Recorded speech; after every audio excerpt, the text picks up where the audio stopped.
All right. Welcome to Evo Sports, everybody. We're doing the coverage of the 2026 U.S. Open One Pocket Championship. This is an A semifinal between Roland Garcia and Josh Roberts.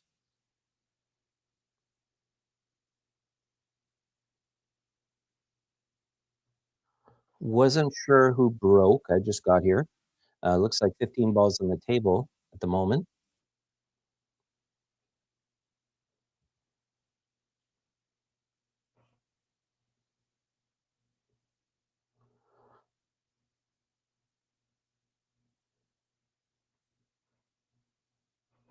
Just going to join the chat here and see what's up.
All right, I'm kind of caught up here. Josh Roberts broke, and I think at the moment it is 2-0 for Josh.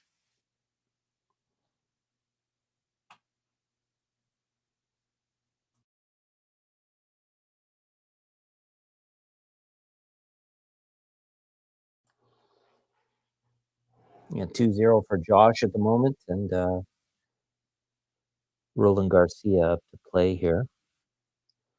Roland has that nice 13 ball over his hole, but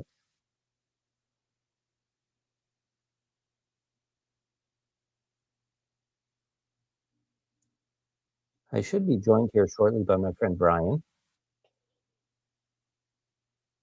I believe he's doing another match on another table at the moment, but he should be joining me shortly.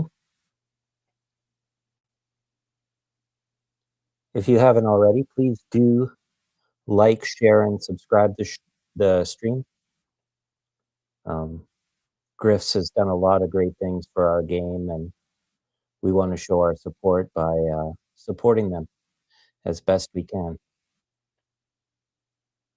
They've been gracious enough to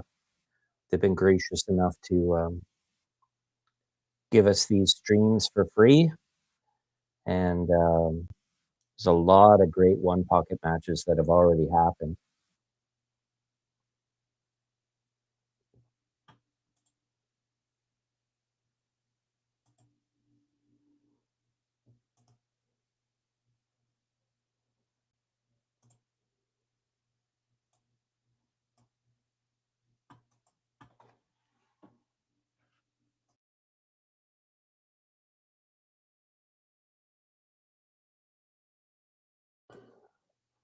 It's a crafty little kiss shot there to get the cue ball on Josh's side.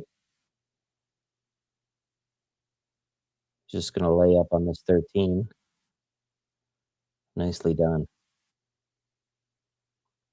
It's going to be a little back and forth action here, it looks like, for at least a couple shots anyway.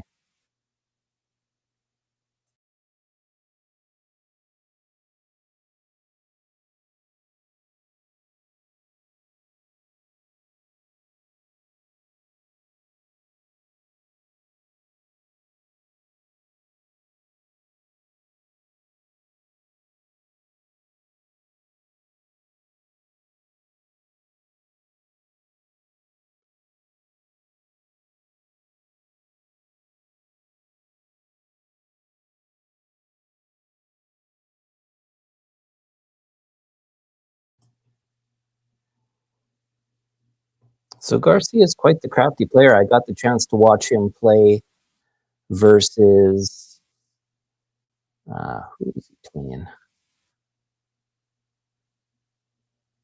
Let me think now. This guy is super good at bank pool, and he's still in the tournament. He's on the B side. Just trying to think of his name right now, but it's just escaping me for some reason. Let me just check the bracket.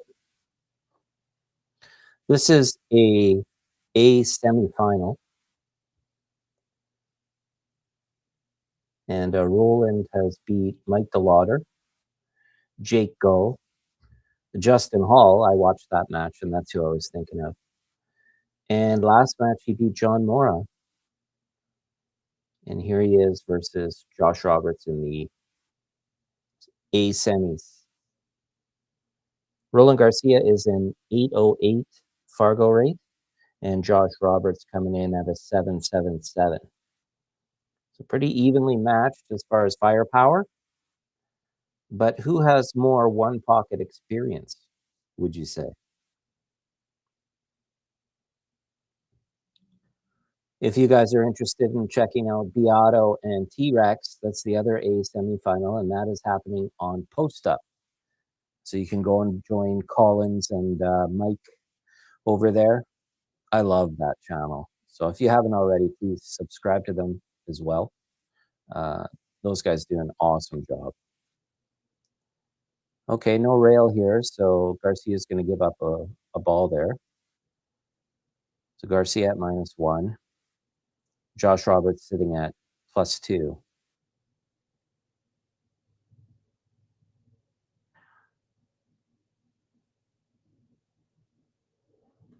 On the B side of the event, we got Billy Thorpe versus Justin Hall next. And Gomez and Mora are in a hill tiebreaker on the other table. I wanted to check that one out, but I joined over here, so he's winner of Gomez and Mora.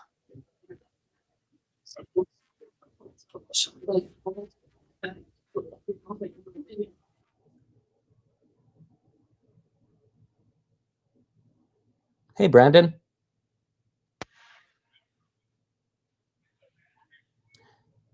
Your mic's muted. Yeah, I know. I've got to switch the settings on here. Just figured I'd hop in just for a couple minutes with you.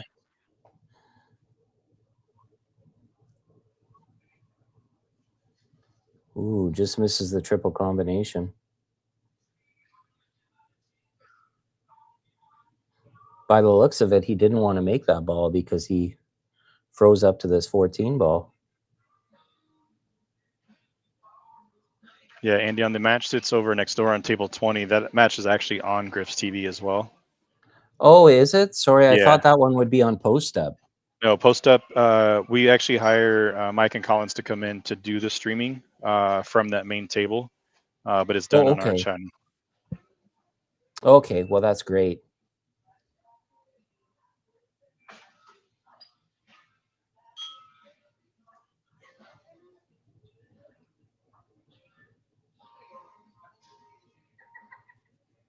I love what you guys are doing here with all these streams. It's awesome, man. It's only going to get better. Yeah, that's what I hear. Yeah, we're going to add three more tables, so that way all of our mob events will have 4 streams as well. It'll have 3 streams on the GRIFF'S TV, and then plus the mob channel will have their stream as well. So you have 4 different matches to pick from, any of their 9-foot tournament that they do here at GRIFF'S, or the 7-footers. Unbelievable. You know, Mark's just smiling up there. He's loving I hope every so. minute of it. I hope so. I try to spend his money as well as I can. Yeah.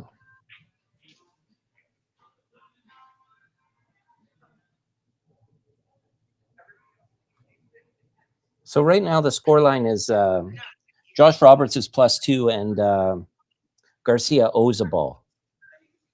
But Garcia's pocket is the one with the 13. I'm not sure how much you noticed. Yeah, I haven't been able to follow along. I'm actually working the bar as well, kind of doing both. Just kind of step in with you guys on these streams. Basically, just kind of doing a thank you and appreciating your guys' time, kind of hopping in, giving everyone some opportunities to get some commentaries on all these side tables that are going on. Yeah, I absolutely appreciate it. I love doing commentary. One pocket isn't my strongest suit, but I'm getting better at it. I do watch a lot of it, so. But I do have my friend Brian Butler. I'm not sure if you're familiar with Brian, but he's a big time one pocket guy, and very knowledgeable. So he'll be joining me here too, probably after you go. Oh, that's awesome. He can hop in at the same time. We've had oh 3 yeah, of us that's right. Yeah, we've had 3 of us on a couple of times today. I'm gonna go ahead and step back out though. No, I just want to basically say thanks for stepping in, helping out. I appreciate everyone's support and watching. We definitely have been setting at least GRIFF'S records when it comes to viewership and exposure as far as to the sport. So hopefully it just continues to grow. Oh, I think it's only on its way up, Brandon. Oh, I can't. There's no doubt about it. So yeah, no I'll talk to you guys it. soon. I was gonna say, have fun with these things, and we'll have a champion between now and tomorrow night. Yeah, you too, and enjoy your shift tonight. I'm a bar manager from way back, so. Oh, trust me, it's day and night. I'll talk to you soon. It's never ending, man. It's never ending.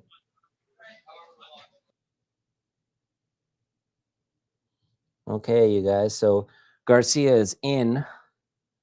So that'll put him at 0 now. So he needs 8 balls here.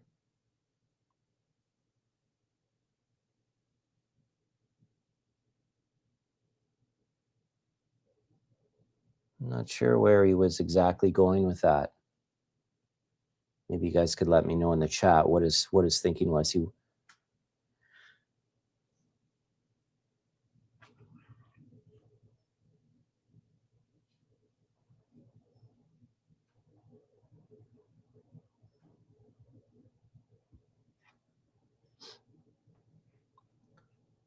So now he's hampered here.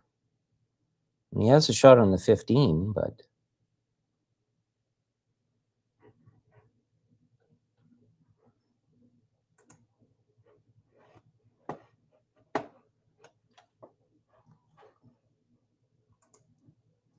he's definitely thinking about what he's going to do. Maybe he's just going to just going to take his medicine and leave it over Josh's hole.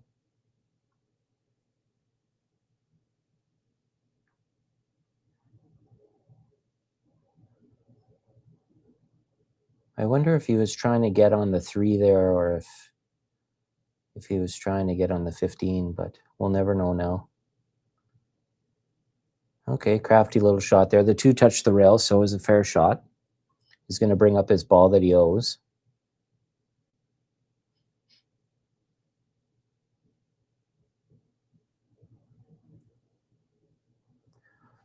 So it's 2-1 now. I'm going to try to put the score in the chat. See if I can keep it going there.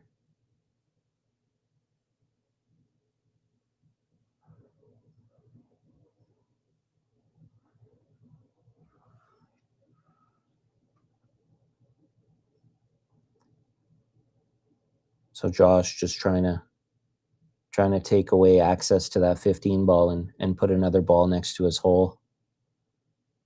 Pretty clever shot there. From what I understand, Josh Roberts is a very seasoned one pocket player. Like I said, I do watch quite a bit of one pocket, but I find myself drawn to a lot of T-Rex. And I watch some of Mora's matches. I like to watch a lot of Superman. So there are a bunch of one pocket players I really, really like. T-Rex is probably my favorite, just because he's got such a creative mind when it comes to this game. It's incredible. A lot of these guys do. And I'll tell you, when I watched Roland's match versus Justin Hall, it really seemed like Justin Hall was out-moving Roland, but it would only take like one tiny error, and next thing you know, Roland would string together 5-6 balls and leave him with not much to play with. And it was really clinical how he kind of came back at Justin there and ended up winning a hill thriller. So Josh going for this long bank. He's fine with it just laying over the hole. Not sure if he took away that combination or if that would even be a smart move to go for that. I don't think so. He might have to give Josh the 7 ball.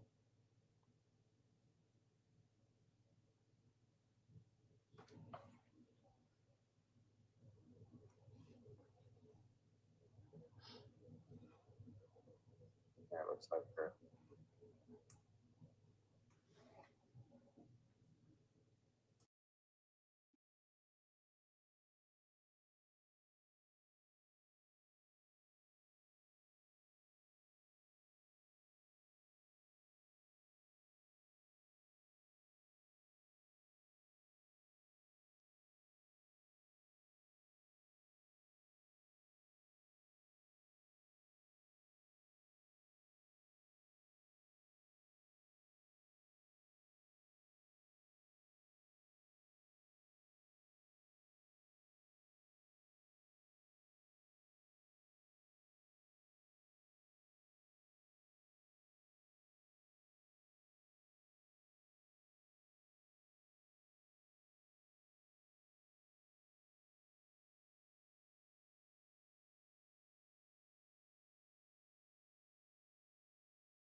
All right. Roland just taking in this potential combination here. Can he control the 1 ball? Can he control the cue ball?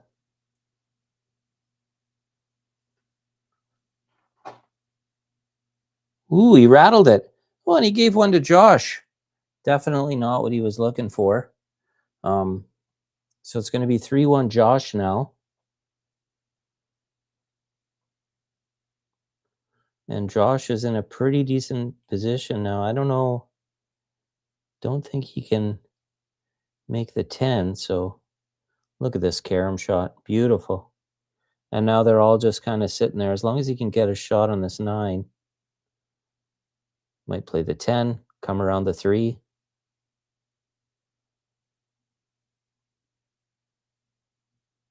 So that's 5. He needs 3 more. Or does he only need the 2? He might only need 2. Oh, that's it. I was a little off on the scoreboard there. Sorry, fellas. So Josh Roberts takes the first game, and now it's going to be Roland Garcia to break.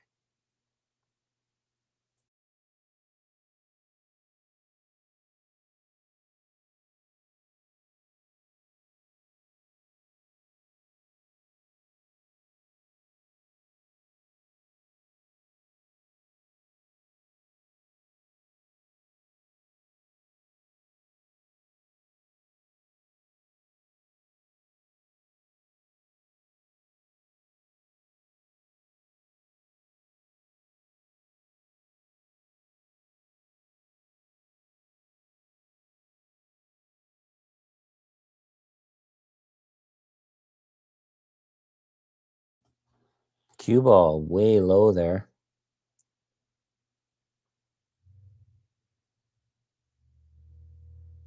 Josh with a nice little reply. Roland having a peek at the stack, see if there's anything he could potentially do. He played a bunch of really good shots into the stack versus Justin Hall that just turned the tide. So if he doesn't see anything he can attack that way, he's probably just chip off. And this time he was able to, oh, that's fine that went in. He was able to play some inside and get the cue ball nice and close to the stack. Hopefully he blocked that 11 ball from being able to be banked or shot straight in.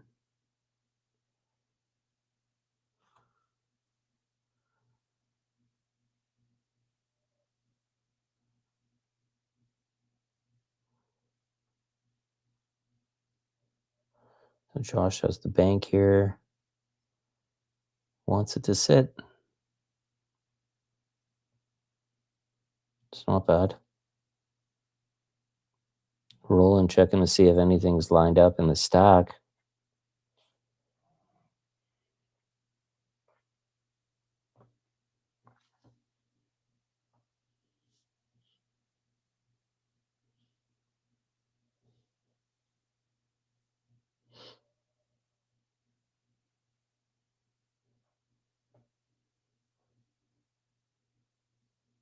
Just decides to give it to Josh, and he came up a little high on that, higher than he wanted.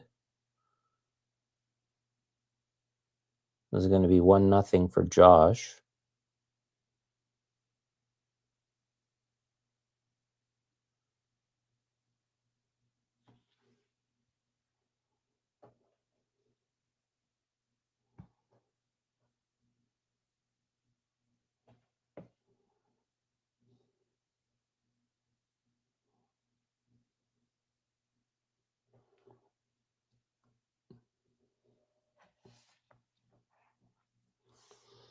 Geez, it can be kind of tricky. I'm looking at I got my computer and my laptop and my phone, and I'm trying to keep the chat on my phone, and then I have the digital pool on my computer monitor, and then I'm watching the laptop. So it just seems like every time I turn my eyes to one thing, I lose another. You know what I'm saying? It can be kind of tricky.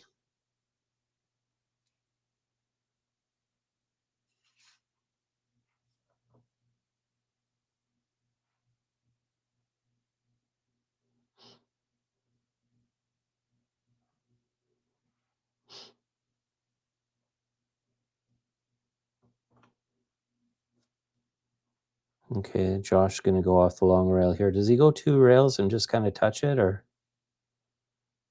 Looks like he's going to foul here. Yeah, he takes a foul, so back to 0-0.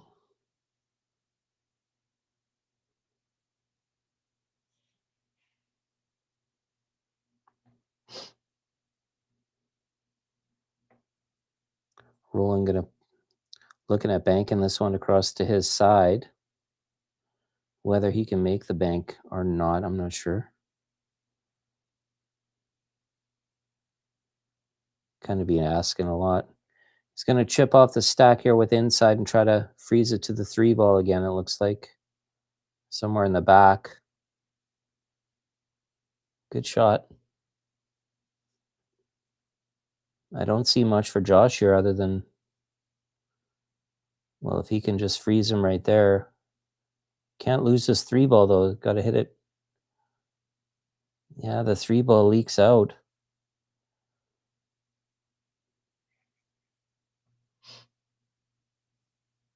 I was a little worried about that. And if he's not frozen on the 4, he might have left him this 3 ball.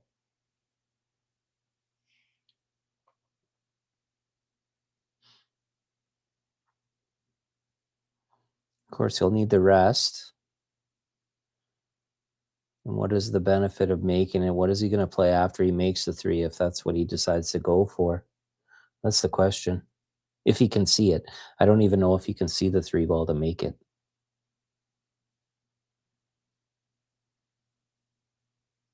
He's looking at the kick.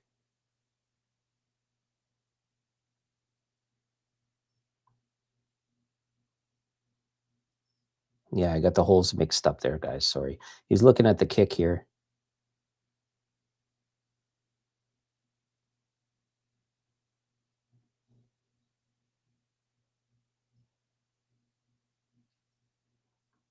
That's why Josh was okay with the 3 leaking out, because he actually wanted that 3 ball over his hole. Sorry, guys. Rookie mistake here. Just trying to get into this match, and I got all these things happening. All right, so Roland looking to see if he can make this kick without leaving a bank on the 7 if he misses.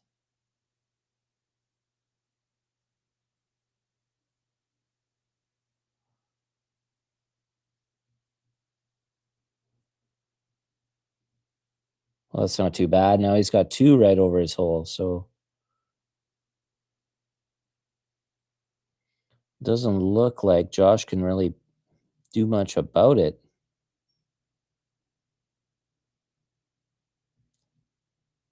Looks like he's going to try to get under the 3 ball if he can, but good shot.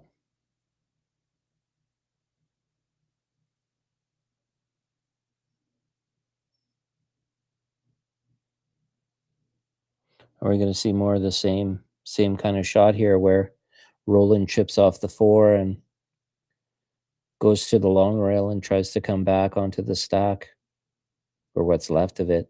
It's starting to get pretty broken up now.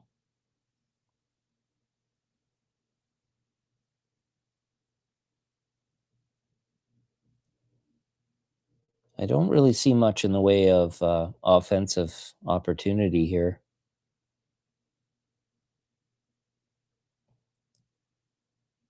Is he going to try to cross the 14 to his side? Well, and he's looking to see where the cue ball is going to hit.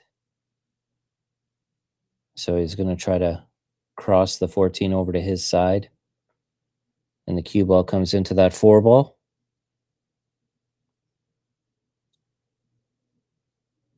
Crafty shot.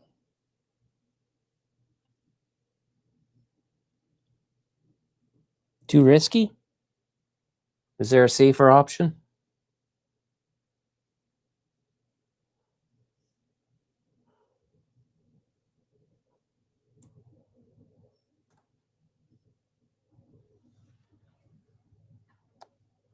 How's my volume out there, guys? If you could let me know in the chat.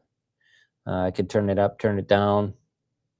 Can you hear me clearly? Is there any feedback? Is there any clipping out or anything like that.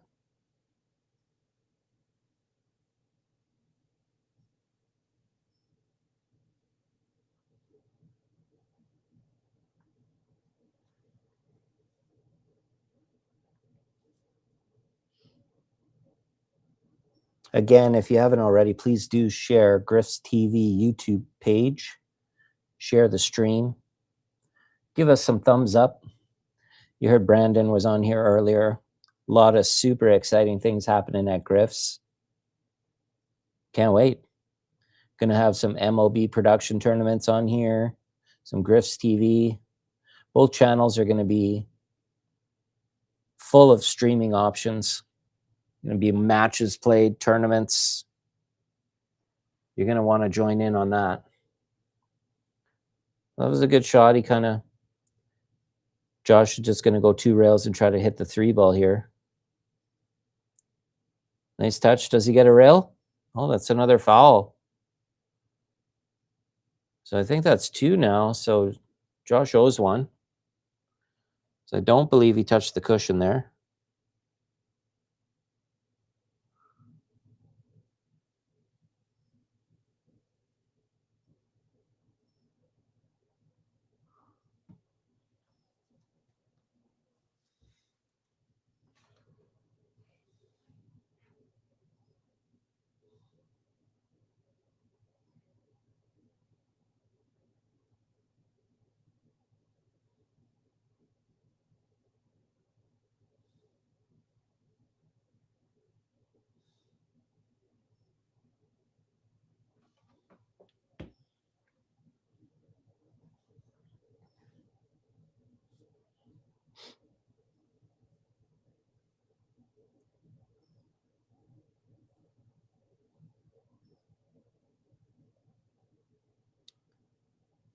Josh trying to get some balls moved away from Roland's hole there.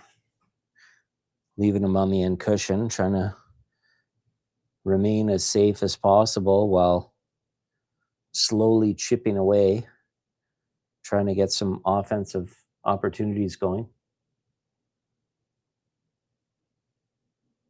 Of course, Roland broke this game, and as you guys know, a bunch of educated one pocket viewers, the guy who breaks is usually at the advantage, not usually, always at the advantage to be breaking. And they seem to, if they're able to impose their will, they're able to control the game and finish it. So when you see the best players, they're just so efficient at holding their serve. Like, I have a friend that I play one pocket against, and he's a much better one pocket player than me.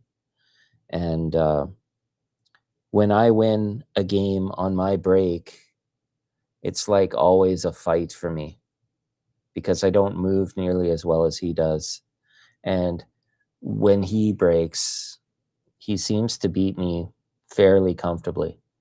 So I'm working on that, and we play quite a bit together, and we work on strategies and stuff, and I'm learning the ropes. I have beat him a few times, but just an amateur pool player myself. I'm in about the 600 range Fargo, so I don't have huge expectations. I've been playing a long time and just really enjoy all the games.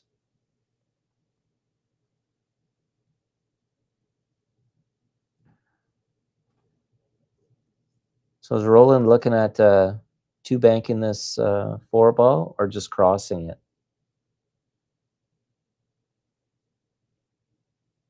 Just kind of crossing it over to his side. Just kind of protecting his advantage. Simple plays. Sometimes the simple plays are hard to see. That's what I love about one pocket.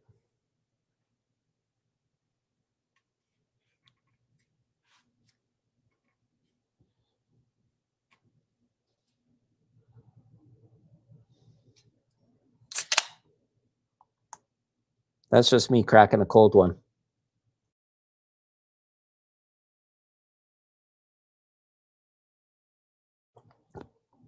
If you're at the venue and you're looking for a cold one yourself, go see Brandon at the bar. He'll hook you up. 4:30 here, well, 5 o'clock now here in Alberta, where I am.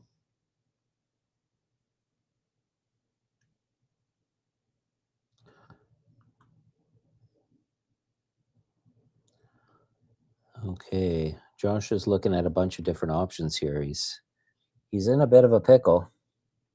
He can come off the inside of the 13 ball, but what is that going to get him? Can he thin the 13 and bounce off the rail between the 7-3 and get it to the end rail? Looks like that's the play. Nice shot.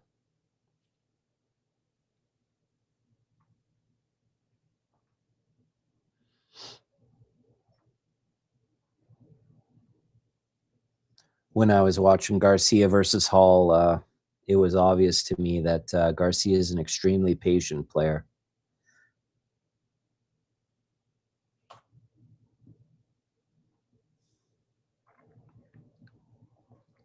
And you got to remember, now we're in the A semifinals, so these guys are starting to take it more and more serious. They know they're getting closer and closer to title contention, so it means a lot to all of these players to be able to lift the U.S. Open title, especially at GRIFF'S. So many of you know Mark Griffin, steward of the game, incredible guy, and his legacy was to give back to the game. And I'm just honored and privileged to be able to be here, enjoying the fruits of his labor and being able to be a part of this legacy that he's created at GRIFF'S. So thanks again to everyone who makes this possible. Josh Roberts kind of back in the same position here.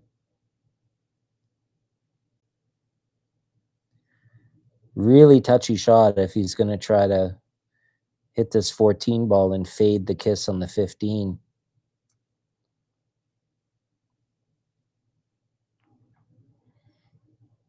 Not sure what else he has. Looks like he's gearing up. Oh, he went for a combination, bank combination. Took a chance there, did Josh. So Roland's patience pays off, and he's finally got an opportunity to make a little bit of a run here. So let's see what he has in mind. First shot I see is potentially off the cushion 3 ball and try to get under that 14. But he might just pressure. He might just pressure his position a little more and just try to leave Josh nothing and still just keep the heat on by moving a couple more balls closer to the hole. I notice a lot of these high-end players, they just put the pressure and they just keep pressuring. They just keep throwing balls by their hole, but he might be going for this, looks like. Nice draw. He's going to go for this 8 ball next. Beautiful shot, and it was low risk as well.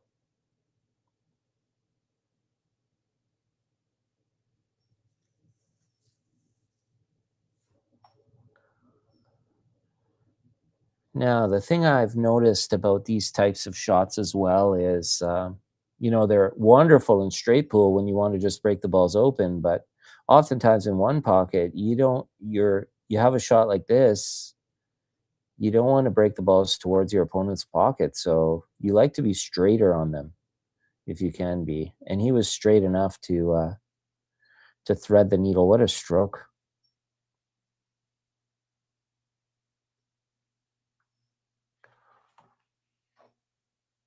So that's going to put the count at 2 for Roland, and it looks like he's going to go for a combination here.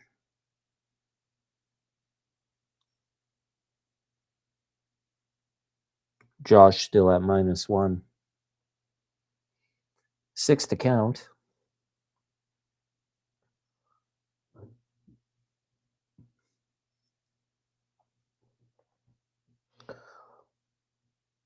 Okay. He's looking at a combination on the 14.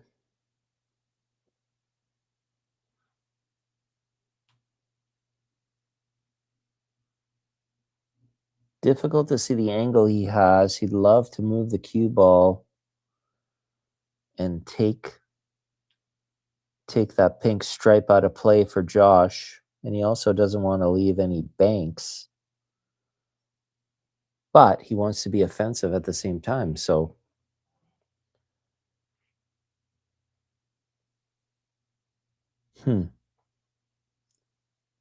See what he decides to do here.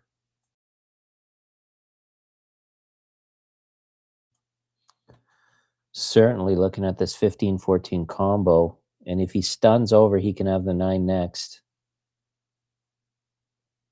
Beautiful shot. It's 3 for Roland.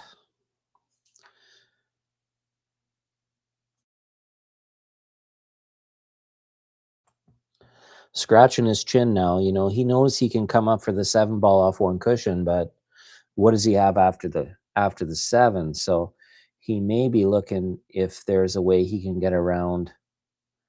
Yes, he's looking at that 7. Now he's looking at the deuce.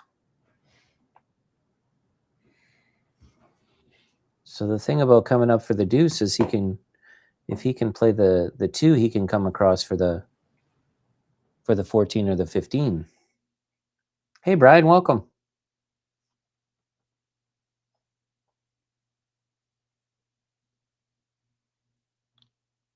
So that was a nice shot. So it's better to play for this 2 ball instead of the 7, because now he has the opportunity to come across where his cue is there and make a couple more balls. So we got Roland at 3. And at the table, and Josh is -1, Brian. Okay, and he just missed. Yeah, he just missed. There was a lot of grinding happening there, and Josh finally went for something. And okay, my count is wrong because I didn't notice that Roland owed 1. So that would put Roland at 2 then, right? 20 balls we got out there. 5, 10, 11, 12. So maybe Roland's at 3. And Josh still owes 1. You could see his coin on the table there.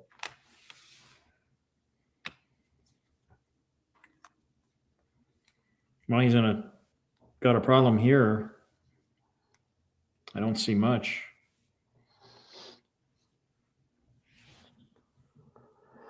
Yeah, I watched Roland win his match versus Justin Hall, and he's really good at the squeeze. If this was his break, and as you know, with a lot of the great one pocket players, they're just so good on their break at just pushing and pushing balls over their hole. He kind of has a strangling kind of style. He won't really go for too much. He would rather just continue piling balls over his pocket. Well, Josh played a good shot there, bought himself some time.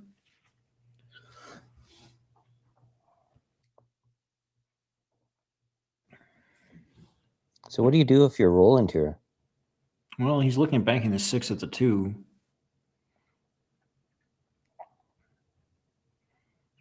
Fortunately, the 14 and 7 there, I'm not sure that they would bank across to maybe they would bank. So, well, the shot I like here, I think.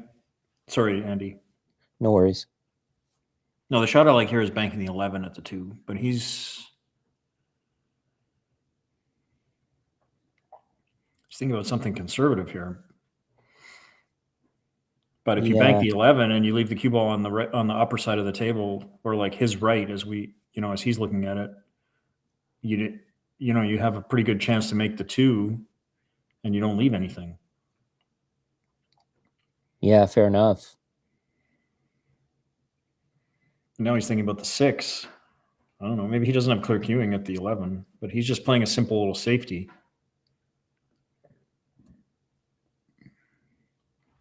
Yeah, he's definitely been playing the long game here. Well, he's got a Yeah. very strong position, so there wasn't really a need to take a chance. He can keep the pressure on Roberts here, and that 2 is hard to clear. And even if you do manage to just make it, you're leaving a bank on the 7 or I guess it's the 12, and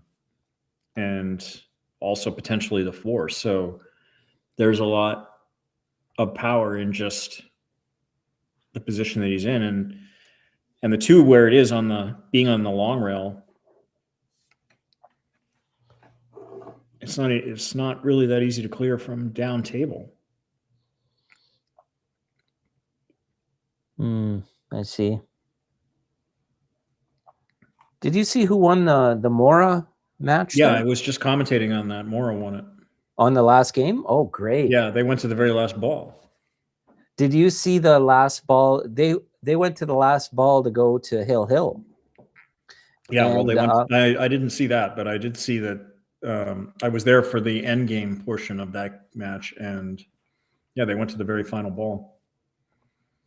So just in case people haven't seen it, I won't spoil it. You can grab it on YouTube, Wow. well, you can fast forward to the last ball, I guess. I think you already spoiled did. that part of it. Yeah. Oh, I did. I'm sorry. Yeah. But I will tell you the shot that he made to go Hill.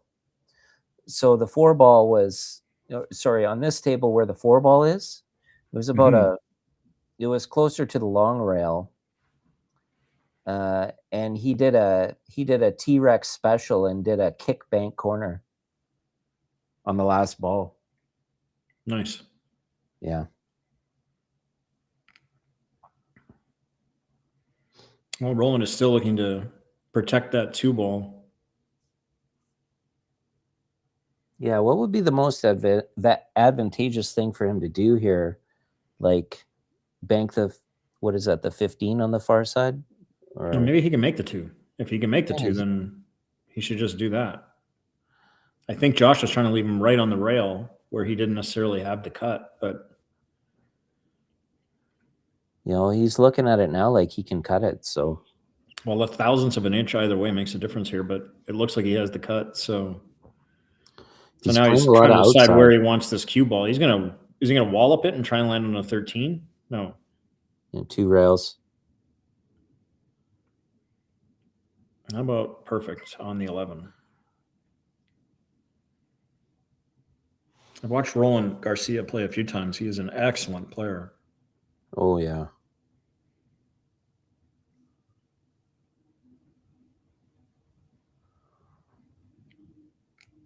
So that's 5. Is that 5 or 4? I believe it's 5. Okay, so what's next here? The 15? Does that go? If it goes, it looks like it does. That would be 6.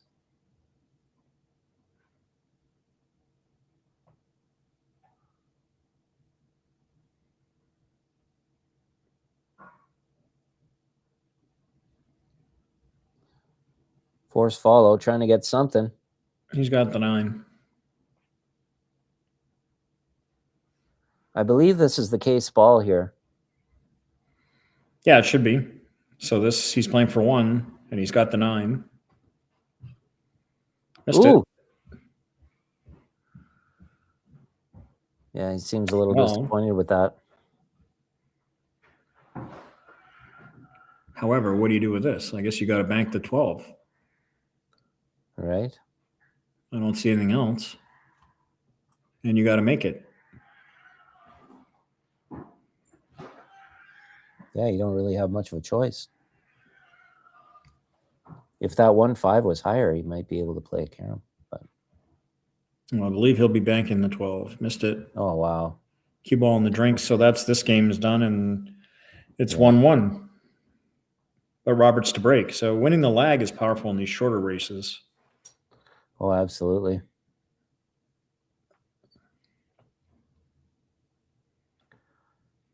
I remember playing you many years ago. We were playing 8 ball, and you were just continually running tables was very unpleasant. But what I do remember is that that season you had gone down to the U.S. Open one pocket event. Oh, okay. How many times have you played it? Twice. Okay. What was your best finish? Well, that was my best finish. I think I finished 8th or 6th. One of those. Yeah, I thought you finished top 8 that year. Yeah. That's awesome. Was it always at GRIFF'S? No, that year it was at the 2 years that I was there, it was at the hotel at the Rio. Okay. Yeah, that was back. Or was it the Rio? Actually, the first year might have been at the old. Let me think about that for a second. I think the first year it might have been at the Riv. I missed the Riv. All right, so Josh broke there. That's a very aggressive break shot. It's okay, but he's not put him in as much trouble as he could have. He has a chip shot off the is at the 9 ball by the 8, and then in behind the 10 and the 1. You think he can see that edge of the 9? If he can, that's the shot. If he can't, then he's in a little bit more trouble. I believe he should be able to see that.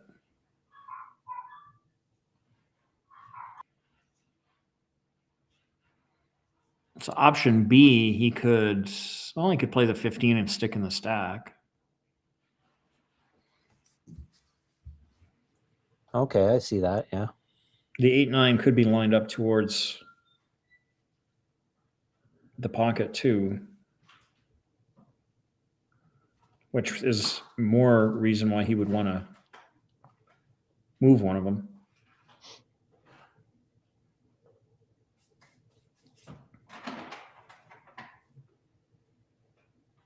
Yeah, I guess it turned out not to be that bad of a break after all. Well, worst case, I think he can go between the 2 and the 3 and kick the 10. Yeah. Okay. Yeah, that's an option with some spin. Yeah, and he doesn't need to kick it firm, like just kind of kick it towards the 1. Towards the 1. There's not a lot to protect on his side or to worry about. The 14, I don't think banks. Although, interestingly, the 12 might bank, depending on where you leave the cue ball. So you got to watch out for that. Maybe Roland took a little break. Seems like we're in a little break, yeah. Just throw up one of these little...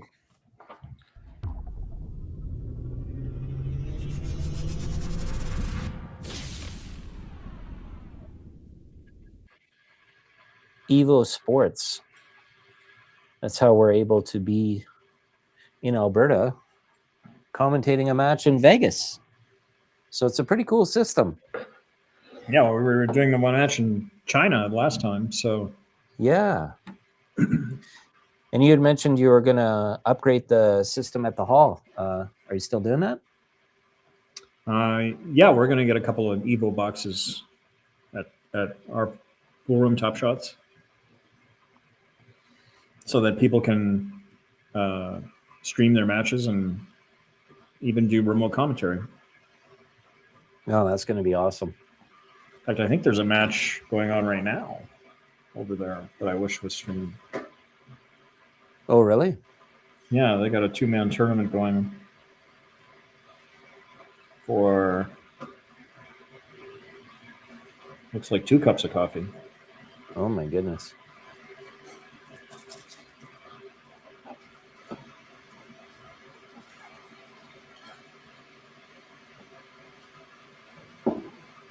Well, Roland's back. Yeah, here we go. So we get to see what he's going to do here. So like we talked about, he's got the 15 and suck into the stack. He can go off the rail and kick the 10, or he can maybe skim the 9 and get behind the 10. But I don't think he has enough of it. But he's looking at it right now.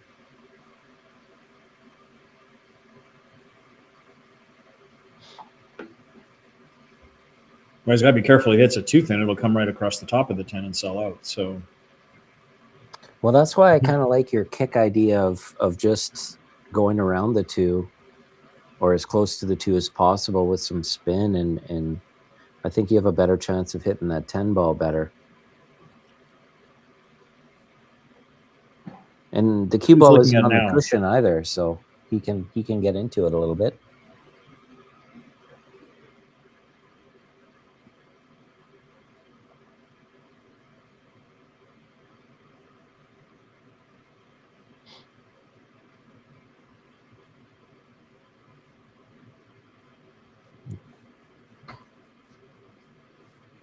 Really taking his time with this one. Well, it's a critical shot. Usually the first shot after the break is the most important shot of the entire rack. I mean, the break and then the first shot after the break. You can see Chohan there in the background. He needs a few more logos on that shirt. There's still some real estate if people want to sponsor Tony. Yeah. He's like, you can have my left shoulder on for a 3-year contract. For $2,000. Yeah, or whatever. I remember someone was teasing him. They were, I forget which player it was, but I follow them on Facebook, and they were driving, traveling as pool players do, and they were behind one of those vans, like snowboarder or whatever vans, and it had like 1 million stickers on the back, right?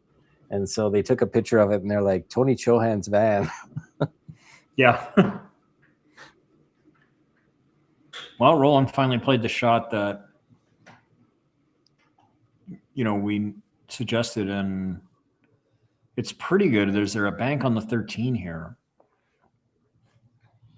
like a reverse bank. Oh, yeah. You got to show me how to make those.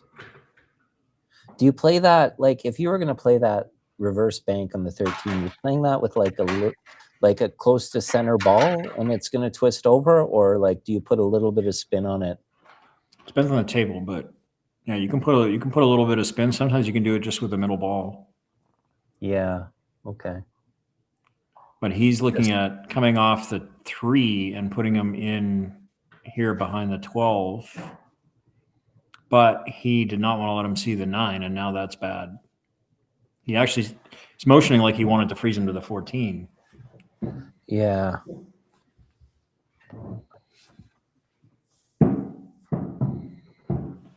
But regardless, he's going to find himself glued to the 10, I think.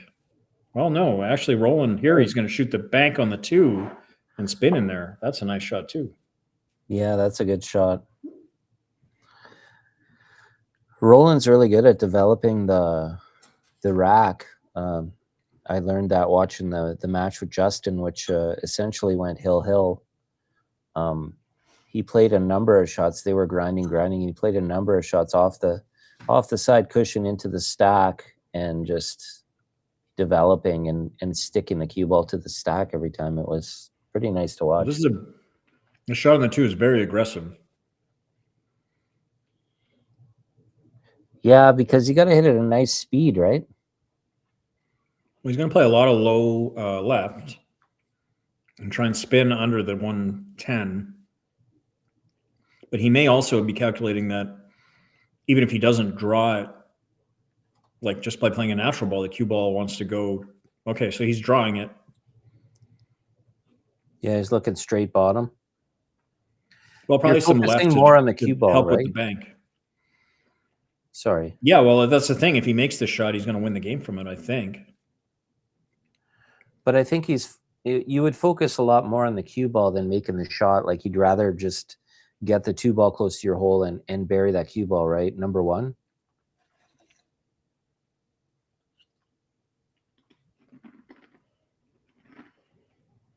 Correct. Here it comes. He might have made it. What a shot. Right in. Very nice shot. And now a game-winning chance.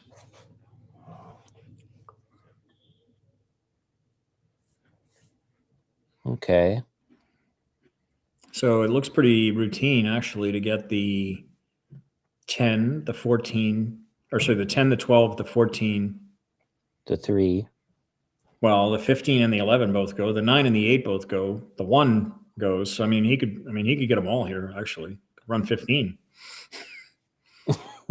Yeah.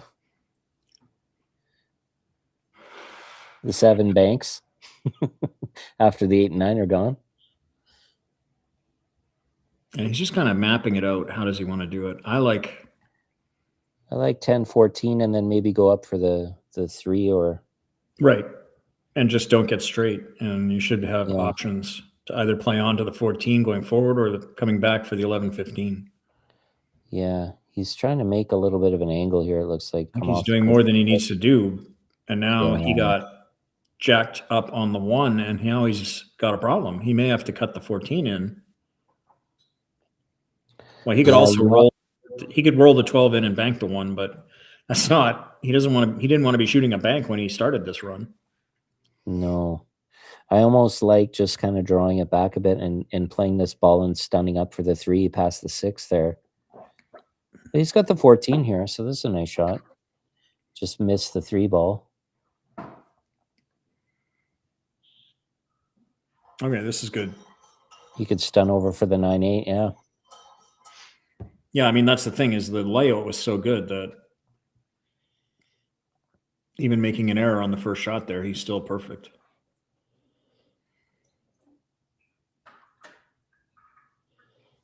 Yeah, no. He'll go back for the 15 or the 3 and then the 15. That's 3, so he's playing for 5. So if he goes 8, 15, 3, he's going to need 2 from there. Or 8, 3, 15, depending on 8, 3, 15, and finish with the 12 might be the right way to do it.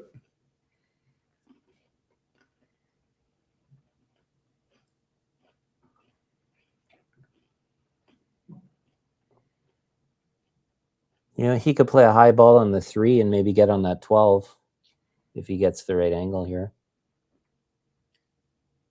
Okay, he would like a back angle, but now he's straight. Well, I think he can punch down for the 12. Might have just enough. Yeah, I think he has maybe enough here. He's getting down for close-up.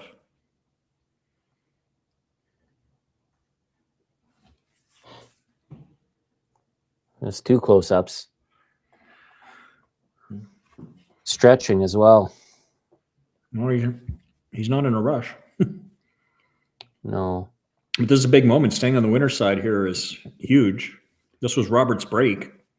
So if he wins this game and then it's his break to get to the hill, you know, this is a critical series of shots here. Yeah, this is a big shot. I think if he doesn't have enough angle to punch down for the 12, then it's not that hard to draw all the way back and all the way back down. It's a big stroke, but it's nothing that he can't do. Yeah, he definitely has the stroke for it. Okay, he was comfortable. Now he wants the cue ball to slow up. Ooh. Went too far. Does he bank the 9 towards his hole now? Well, banking the 9 is the backup.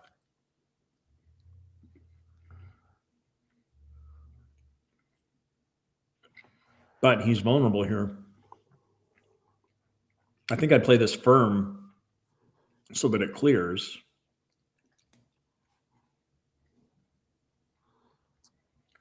If he doesn't feel the bank, yeah. He's playing the combination. I don't know. The bank seems way more playable than the combination to me. Yeah, but I think Roland is like that's one of the things that makes him great is he goes through all the options. Like he really considers the options, you know.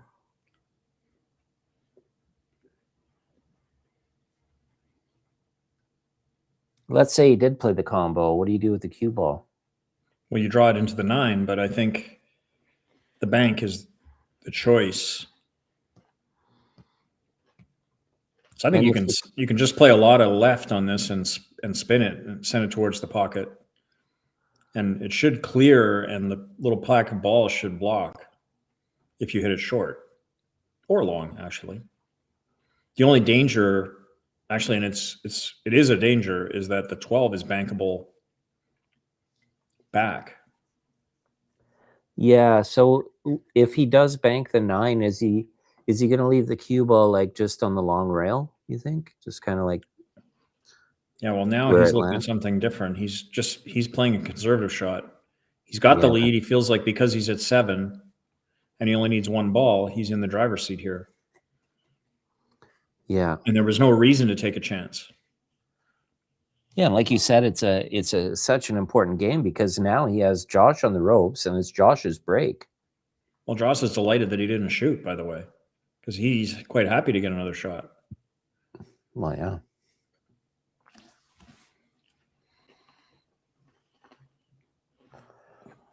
Now, can Roland cut the 1 in? Well, he can. And would he? Possible, but I doubt he'll go for it, judging by the last play. It wouldn't make sense to go for that and not go for the bank on the 9. But people are Well, if he strange. thinks he can get the cue ball under the 12, then it might not be bad. But I think he's definitely considering crossing the 1 as a safety. But actually, no, he's playing safe off the 14.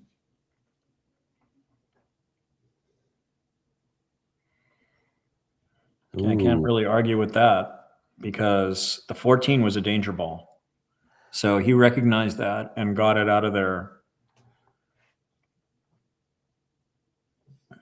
Now, he did, I think, leave a bank on this 9, but it's not as productive. Yeah, it's a bit of a Hail Mary bank on this 9. What's he going to go for 2 banks on the 1 and try to leave him on the long rail? Yeah. He played that really well, actually. In fact, I think Oh, my goodness. it clipped the 9, just brushed it. Otherwise, it might have been in. And if he'd made it, he probably would have won the game. You think so? You think he has a shot on the 6? If he has a shot on the 6, he could have won the game from right there.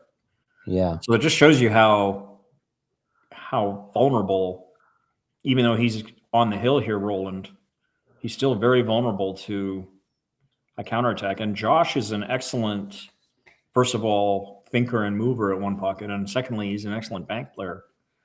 So there's no telling what he's liable to make. Well, like you said, if it didn't clip the 9, I thought that 2 bank was in the hole.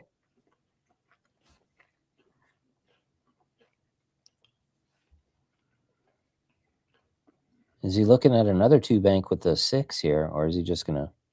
He's probably just gonna put one towards his side. Needs some Try to get both of inside. them. Yeah, he wants to protect the 9 and the 1. Mm-hmm.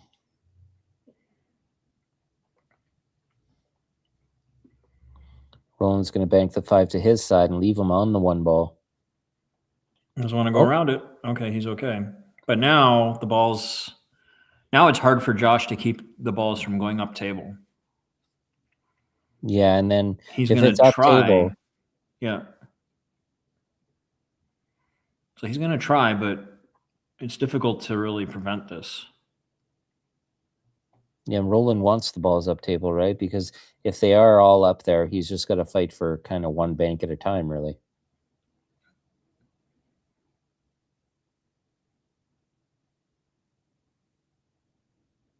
Oh, he didn't want that to go in, but I don't think it makes a difference, really. Yeah, I don't see any shots here.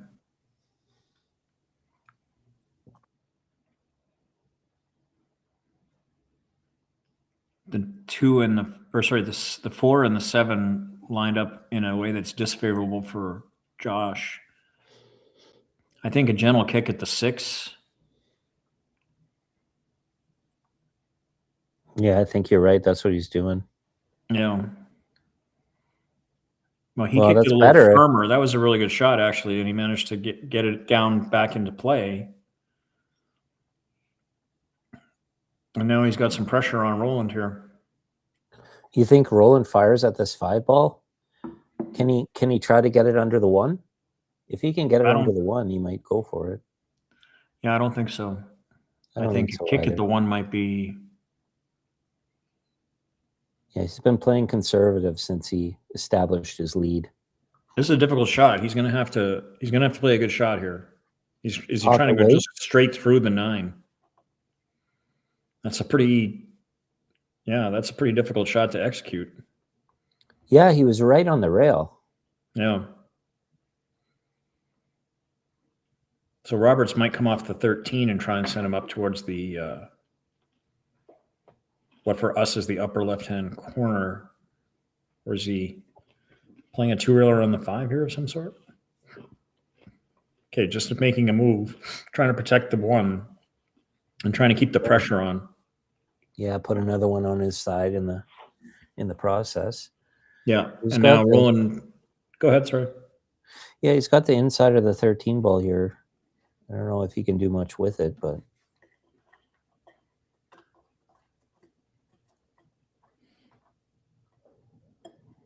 well, crossing the 13 and putting it on your side and taking the cue ball down under the 1, that's a pretty nice shot. If he has enough, if he can hit it thickly enough to get right around the 1.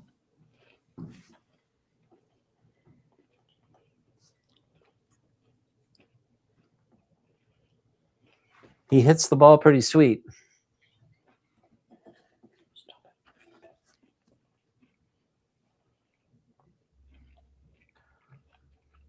He's naturally got to play a high ball there because it's so close to the cushion, which might help him.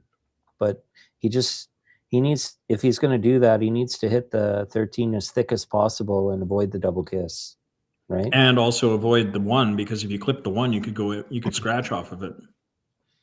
Yeah, absolutely. What else can he do? Well, he could come off the 9 maybe and do something similar.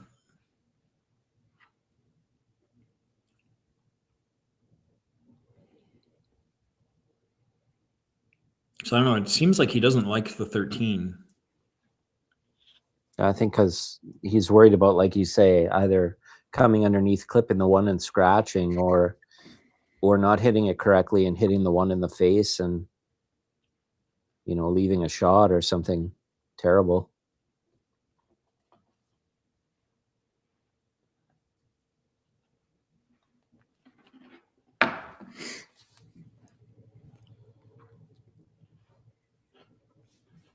Well, again, he's really taking his time.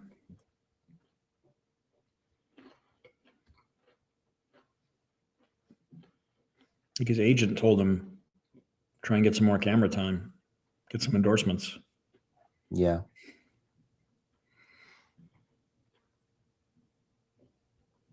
Or it was that guy who sold those shirts to every Filipino that plays pool.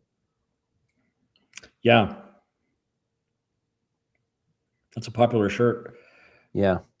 I like it. It's a nice shirt. I don't know if kicking the 1 is a good option because it's a strong chance you'll leave a bank from there. Funny enough, I was kind of on Fargo rate, looking at the world Fargo rate reports on top 100 in the world and whatnot. And if he freezes on it, that's not bad. Well, like I say, I think he wanted to go right around it because he did leave a bank on the 9.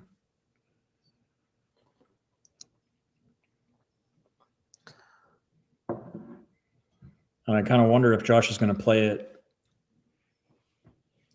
a little bit more medium speed so that he can land on the 5. Okay. Yeah. Or do you try and draw under the 13? Like if you're going to shoot it, you want it to be a winner. So he may just play 100% to make it and have the 1. He's playing a high ball. Right, because the 5 is blocking the path to the 13, or that was his thinking.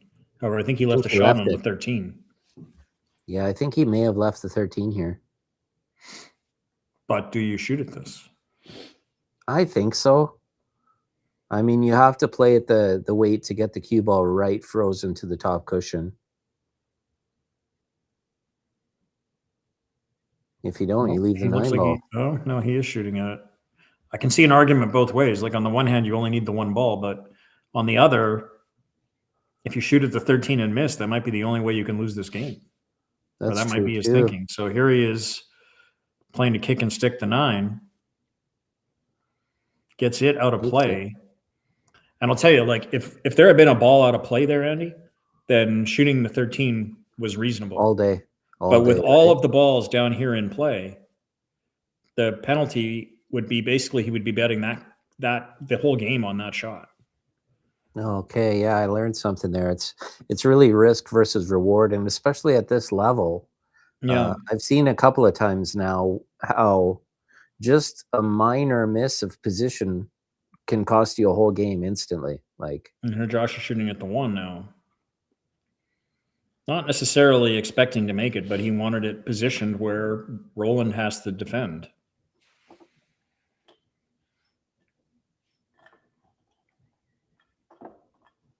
Roland's happy to put another ball to the top side of the table. Well, yeah, he definitely likes getting the balls out of play, but now is there a bank on the 12th? And can he put the cue ball over here behind the 9 somehow? That would be a powerful position. Well, he didn't get it behind the 9, so he needs this to go in, which I think it did. Great shot. And yeah, that was a great bank, and now the 5 goes. And he could play this with a high ball and try and billiard the 13 across the table. Maybe he's listening to you.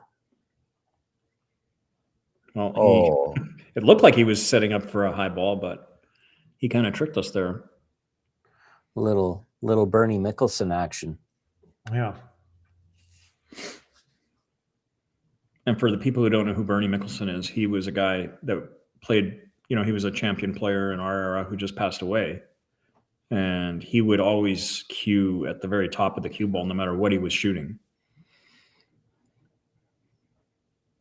Yeah, he was a great guy and a hell of a player.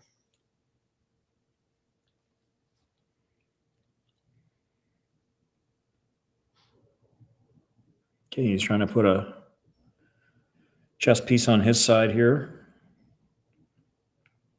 I mean, he blocked Josh from being able to see it, so he can play safe. He can play safe like off the 9 or something like that, which that's kind of the shot I like, is banking the 9 on your side and sending the cue ball 2 rails down to the end rail. Okay. You're in a bit of trouble here. Too risky to try to cut the 1 and go zigzag down the table.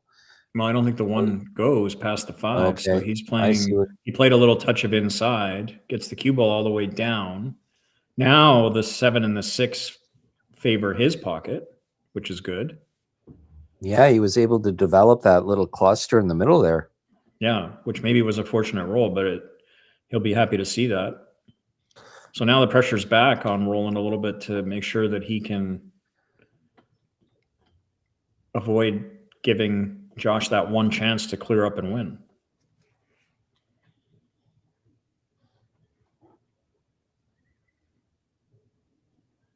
I say this shot is pretty straightforward. Just bank the 1 and, you got the 7-6 protecting the 13.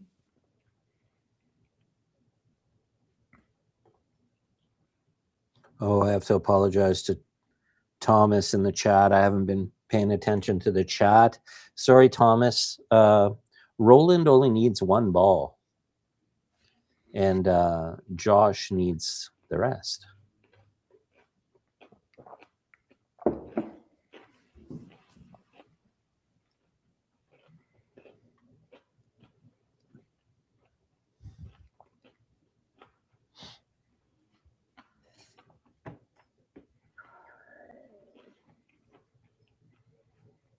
Okay, that shot's a little weak. Here's a bank.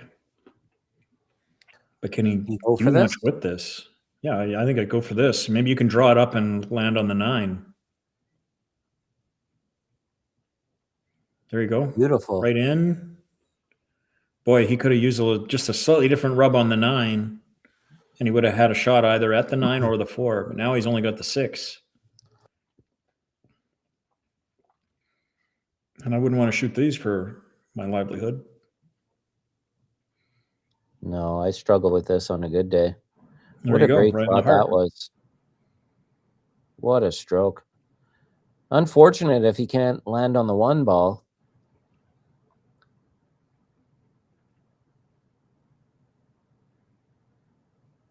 So do you fire at the 4 now or what? Like, Well, he got the most important part right, which was making the ball. Now, I don't know if I'd shoot the 4 here because there's no payoff. Yeah, he's got Right. nothing after it. Right, and it Maybe only loses. So he's playing it soft, hoping for pocket weight, and he executed that really well. Oh, I thought it was going to drop. That's perfect.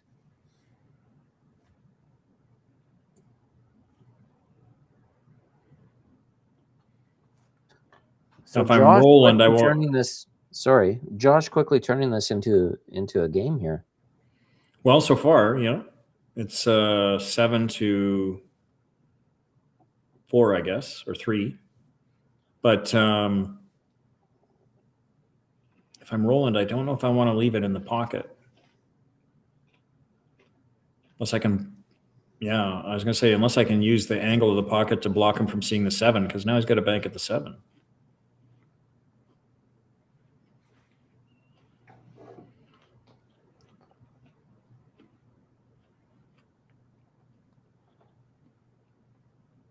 Okay, maybe he doesn't because he's avoiding that. 7-4 now. He just knocks the 9 over to his side.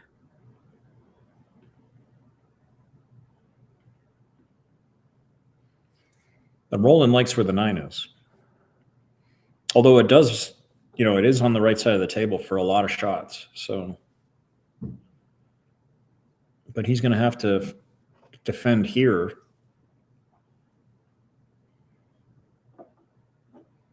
He could do something simple and just sort of bunt the 1 towards the 9.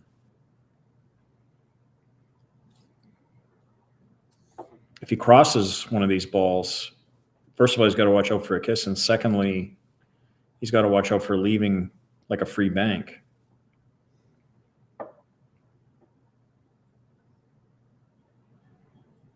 This is not a good spot where Roland is. He's definitely on the back foot at the moment.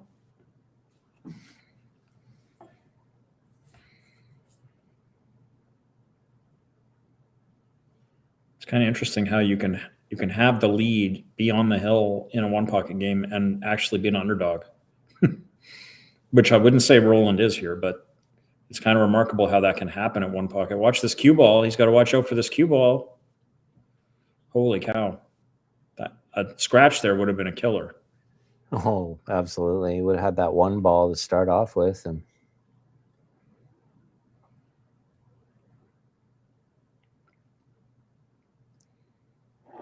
now, can he cross the 1 without hitting a kiss?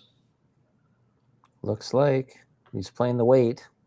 Well, I'm not sure he was able to make it, but he got it in a good spot. Again, Roland has to defend it.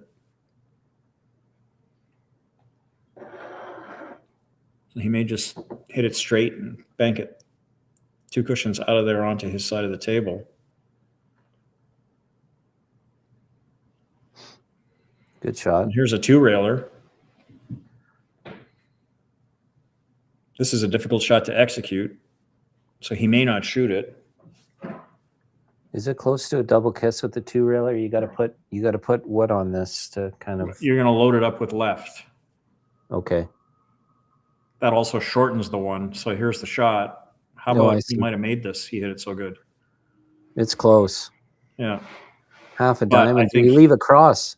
Yeah, he definitely left a return bank. This is a shot Roland was waiting for, and there's no scratch because the 5 blocks the scratch. So you play this with outside? Well, you may not need to. It may just be a natural ball. Well, he didn't like it. Oh, wow. Apparently he thought that wasn't there, and I am not going to second guess that. There was either a kiss, it was too risky to try and avoid, or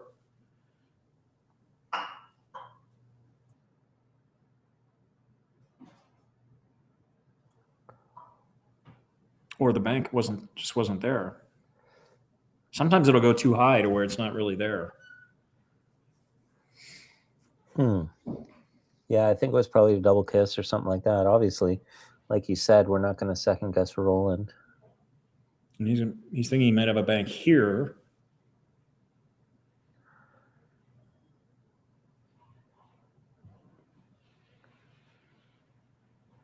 He's worried about where the 7's going. If he misses the bank and makes the 7-5 or something, it comes up. Well, the fact that the 5, this is close. Okay, well, I was just going to say that the fact that the 5 is out of play makes that more tenable, right? Yeah. Josh crossed this with a bunch of inside spin. I Or think is he he might just have been going to forced to kick it? just kick it out of here. Okay, he played it with outside to avoid the kiss. Very nice shot. Again, Roland has to defend.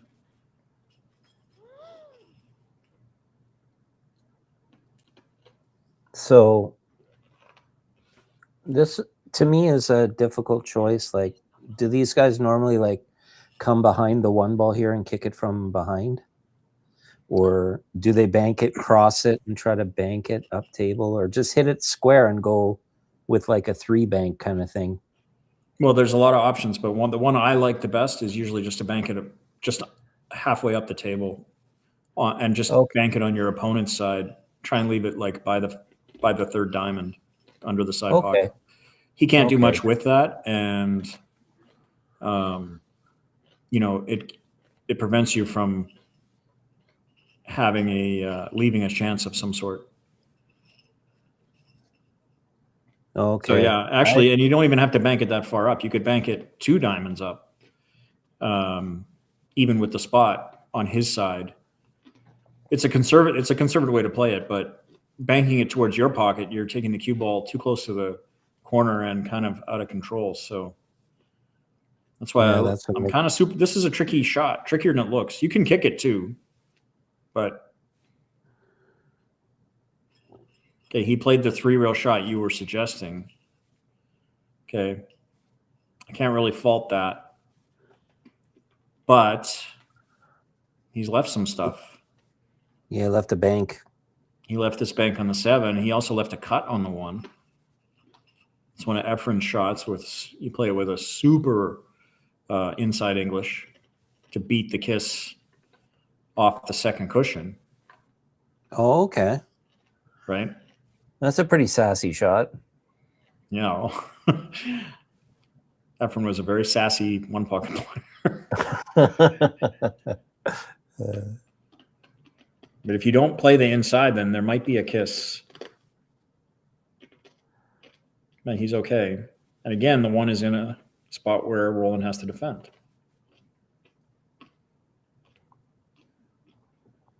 So he's keeping the pressure on. That's his job. But at some point, he wants to get the 5 and the 7 back into play. Well, I don't want to correct you, but you said that Efren was a sassy 1-pocket player, and I'll argue that he still is a sassy 1-pocket player. Well, for sure, but in his heyday, he was like off the charts. Yeah, I know. You played him. Mm-hmm.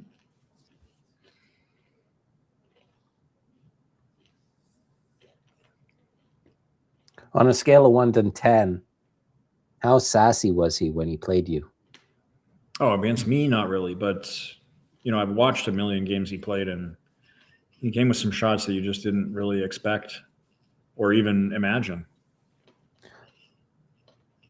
Much like many other games he plays. Okay, well, now Josh went ahead and made the 5. I don't think I'm not sure he intended to leave him a shot at the 1. Yeah, that might have been a fatal mistake. Well, I don't know if he'll shoot at it, but I mean, I'm guessing that his plan was to have the 7 double off the 1.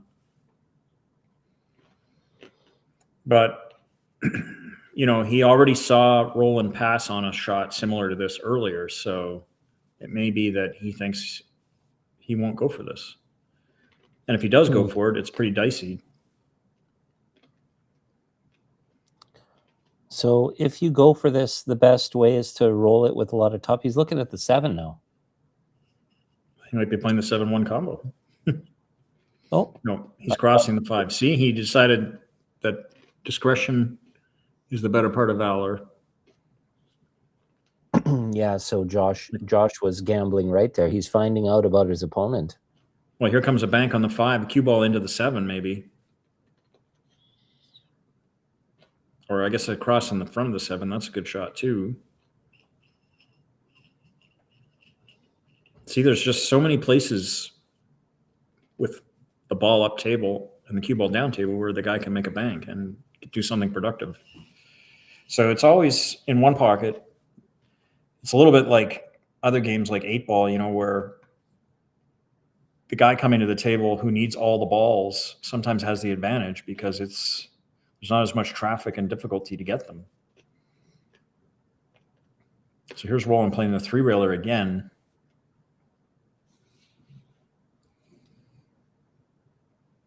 That ended in a nice spot for him. Yeah, that's interesting. Josh has a 2-bank here, right? He might have yeah. And he hit that perfect. And he has a 3 on the 9 here. I don't think he has that shot. No? No.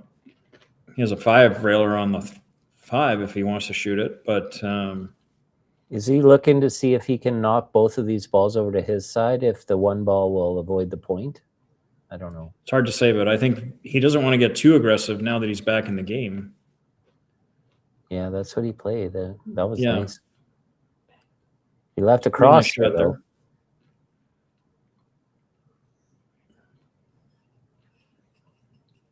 I think Roland can avoid the double kiss on this 5, but it's pretty risky because he's going to leave the 1 ball unless he tries to kick into the 1 ball. No, I don't know if he'll hit it that hard. He's going to hit it pocket weight, but well, he might be able to spin into the 1. Yeah, that's what I'm thinking. There you go. How about right in? Ooh. Oh, you overcut it just a hair. Now Josh is forced to defend. I think he can shoot and stick.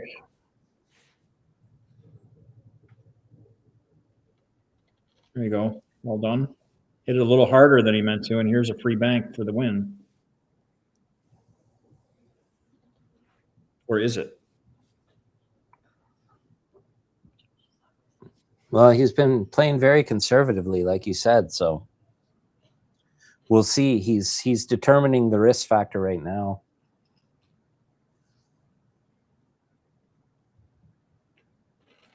I think he should go for this. The 9's out of play, more or less. So you got a little bit of backup.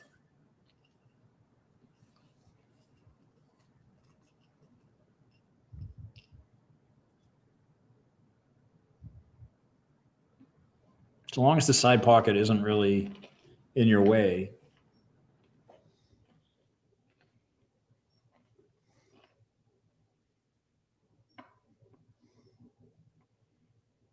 Nope.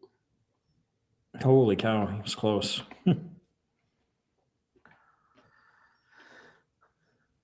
How do you get this one out? Well, you may not be able to. He has to. Well, I don't know how he did that. That was incredible. Made it? Oh, I think he went rail I first. wish we had that one as a replay. I wonder if we can. Yeah, no, you have to press the save button. I forgot to.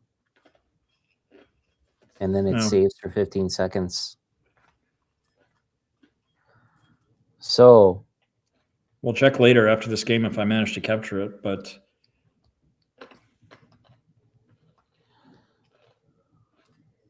that was a heck of a save. It was incredible, actually. I mean, he could have followed it in and taken a chance on Roland shooting the 1. The spot shot or the 1? Well, no, it wouldn't have been a spot shot. There'd be 2 balls there. So he could have played the 2-ball shot, but is this a 3-bank? Is it possible to 3-bank the 5 past the 1? He might 3-bank the 1. He's got to watch a kiss here. There's the kiss. But I don't think he left anything. You think he might have got lucky there? No. Yeah. He's got no bank on the 5.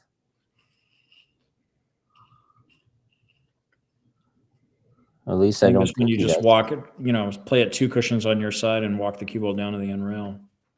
Yeah. Something like this. Yeah. So now he's got to get himself another shot here.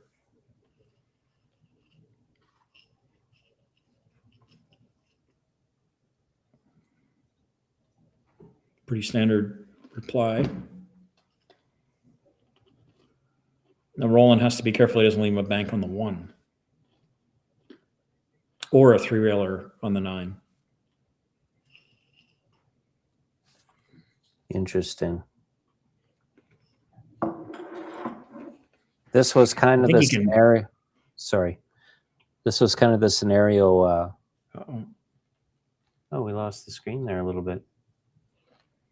Wonder what happened. I'm not sure. Uh-oh.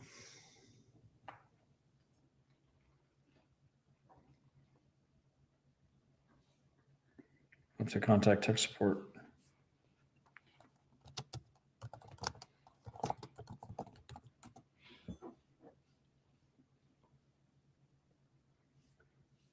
Well, I'm going to try. I don't know. Are the viewers blacked out too?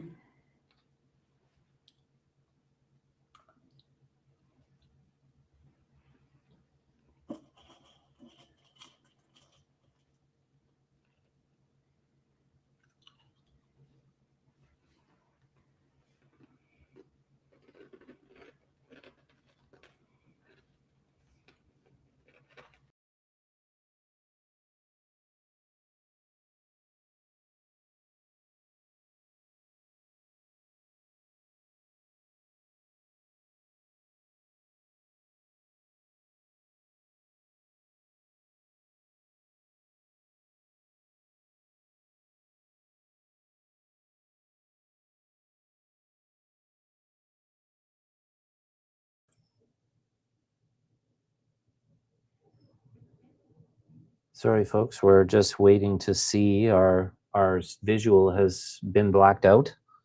Bear with us here.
Okay, Brian, we're back. Oh, so we are. Yeah. Okay, so the game is still alive. I think the viewers saw it, but Andy and I got booted out. So, Well, I have my desktop and my laptop going. So my laptop is running my my streaming, and then I have it. I'm watching it live on my desktop. So I got the view here. It did get pretty close there. Josh had the 5-ball right in the jaws of his pocket, and Roland had to wiggle it out of there. That's where it is now. well, I'm not wealthy. I only have one computer, so I had to wait for it to come back. Okay. Well, sorry about that. I'm just kidding.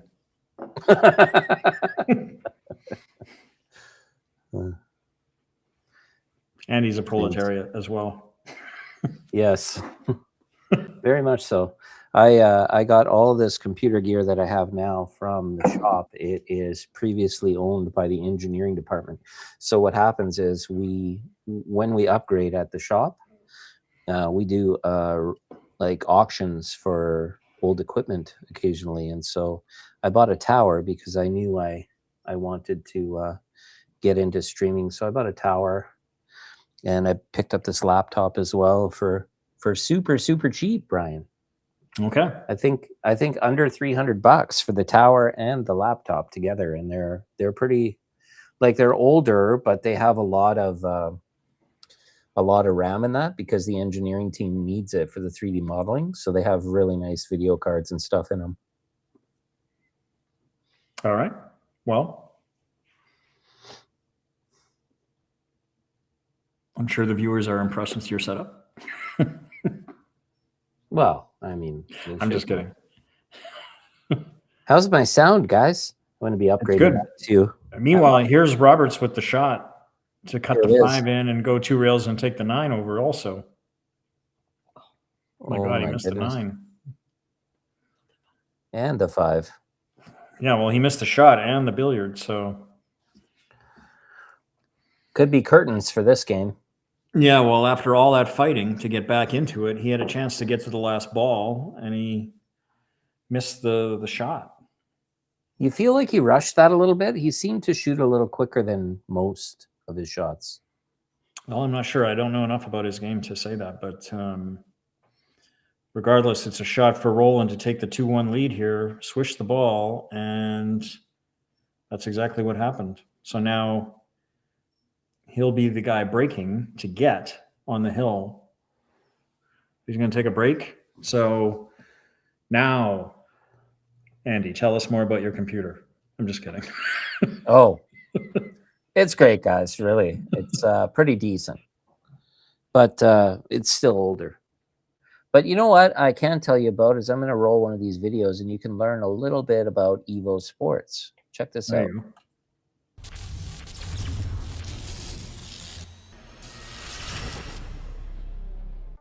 Introducing EvoSports, the future of live streaming. It's now easier than ever to stream and share your action. We use the best equipment for high-quality HD image. Invite a commentator from anywhere in the world. EvoSports is the evolution in billiards entertainment. Live streaming has never been easier. Simply enter your name, add your race length, and start your stream. Join us on YouTube at EvoSports Streaming or at evosports.live.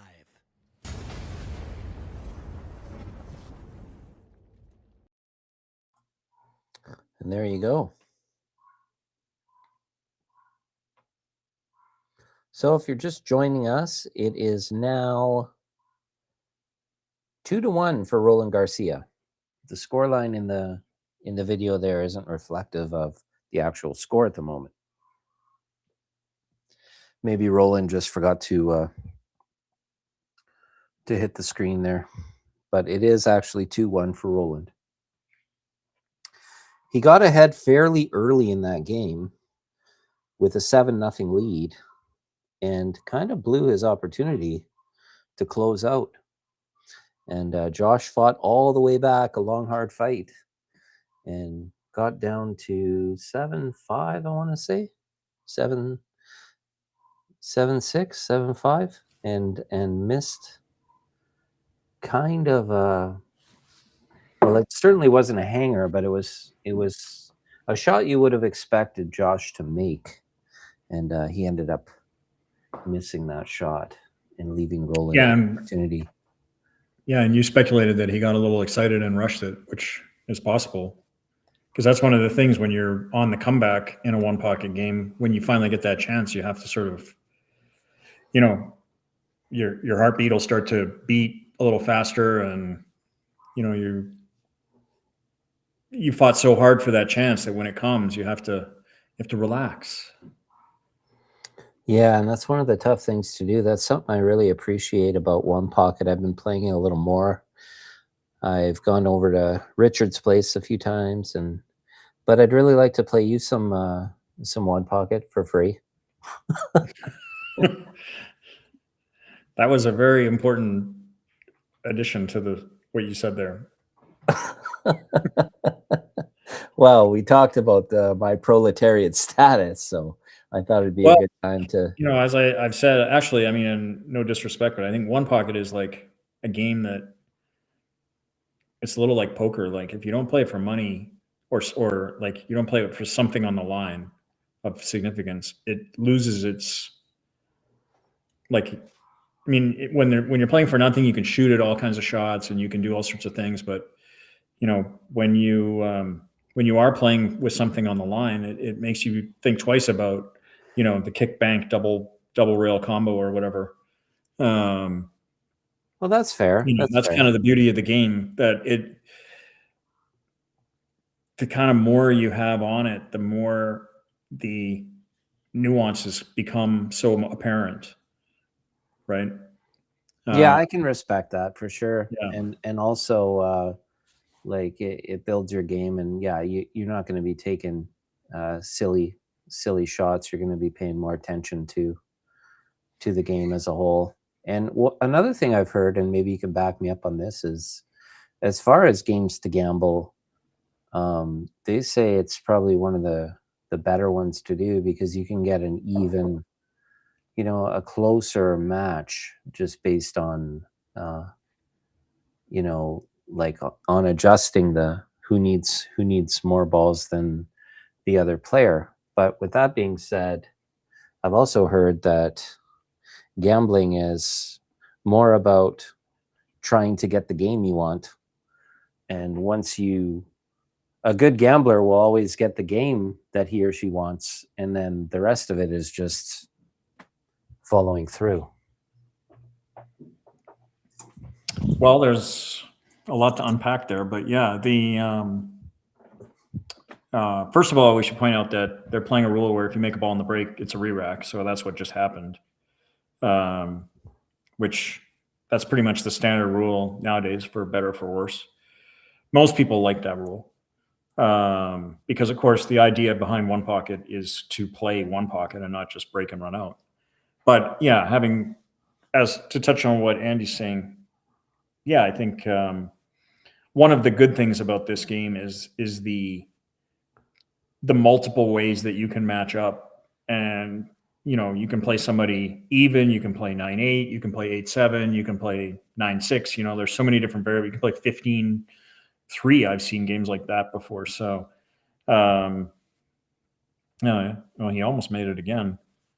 But this is actually really good to hang it like that. But yeah, so yeah, there's a lot of things in this particular game that lend itself to. And also the other thing about it, not just the handicapping, but you also get a lot of play for your money, right? Like if you're playing 9-ball or 8-ball or something like that, and you're playing a good player, like you're just going to sit there and watch them run out, and you know, you're going to be racking the balls a lot, and that's kind of all you get to do. Whereas in One Pocket, you are going to get your shots, you're going to get your turns to the table, and you're going to have your chances to do your thing. And if you are able to do it effectively, you'll win or you'll do well. And if you're not, then yeah, you'll be scratching a broke ass, as we used to say. All right. All right. Well, the break had a little bit of a fault there, and Josh had a bank. But Yeah, he has hung the bank, and so now looks like Roland's going to go what I would think is maybe if he can stun across, but he may have to play rail first here to try to get underneath those two balls. Well, it's kind of like the last game. Remember, Roland got, left the same ball, actually, the 2-ball down there, and Josh wasn't able to deal with it, and then he got a chance and ran 7. Yep.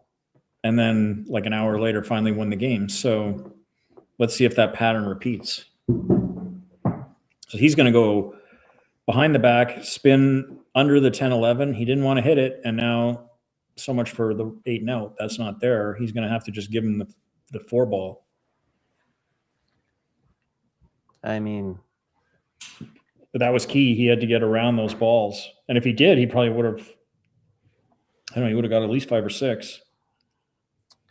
I mean, behind the back is, well, I know he's comfortable shooting like that, but Well, a lot of the Filipino players do that. So, yeah, and they're very adept at it. So I don't think that I can fault, we can't say that was the reason he didn't get there. It was a tricky little shot. Yeah. And now I kind of wonder if this 10 is close to dead off the 11 and whether it's kickable. Oh, I see. Maybe not. Looks like it'll hit a little high on the long. Yeah, it looks like it's over kissing, as they say. So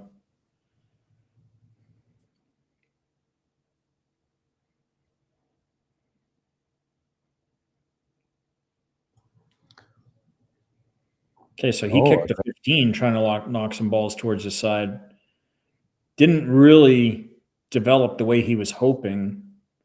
And Roland actually has a shot on the 5, which if he's straight, I don't know if he'll take that.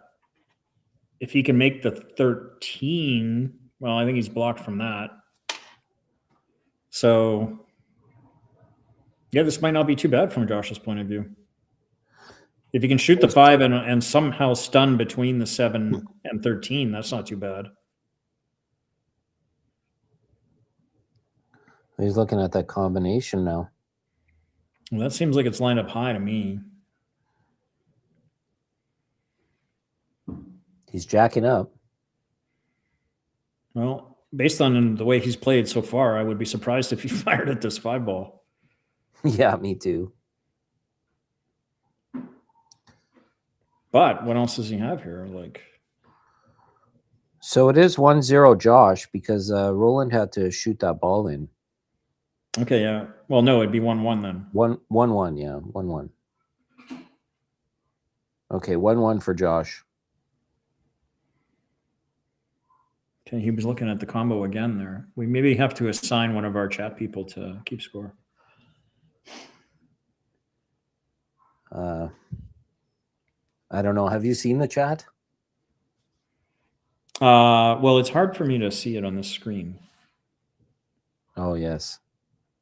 Yeah, because anyways. I have screens in abundance over here. Right, yeah. I'm just in the ghetto here with one simple little laptop, but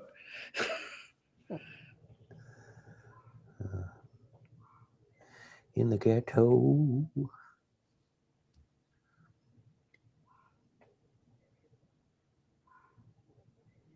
Well, I'm not even sure what the right play is here. There's a lot of ways this can go wrong. He's definitely hemming and hawing about this 1-3 combo. He'd have to come over the top of the 3-ball, but he could stun it. Oh, now he's looking at the 7. Just try to play the 7 between the 13-14? Maybe. Yeah. Or okay, he was trying to thread the needle there. It's not too bad. Did he leave a bank on this 12? Can you twist it? I don't think so. Really I don't think he has tight. enough of it. No, I don't think so either. But what he could maybe do is bank the 15 at the 12. Oh, Okay, he two doesn't banks. like that. I mean, it's dicey as to whether there's a kiss, but I mean, the simple shot is just to bank the 12 across and follow the cue ball. Yeah. And then what's he leave? Well, that's the thing. I don't think he leaves much from there. And he wants to get a ball. Like, I would like to have the 12 up by the side pocket on my side. So if he's able to just bank it across between the 1 and the 5, then it'll land in a nice spot. Yeah, just with like a slight stun follow, just to kind of. Well, it's kind of like this ball here that you see, right? This 8 ball. Yeah. When there's a ball there, that's a powerful ball for your side, because it basically prevents your opponent from leaving you almost anywhere up table. Mm-hmm. And so banking the 12 over there to be one of those on his side, a soldier as we call him, then yeah, that would be a great thing to have happen. But I mean, I think he's a little concerned that he can't necessarily get it all the way over there. Right? See how that didn't quite get there? So yeah, but it hit the 14 certainly in a favorable way. Well, now the 5 here, that is his soldier, right? So that helps prevent Roland from having color? the. Can I pick a different color? Yeah, I can use purple. I find that red to be very offensive. Okay.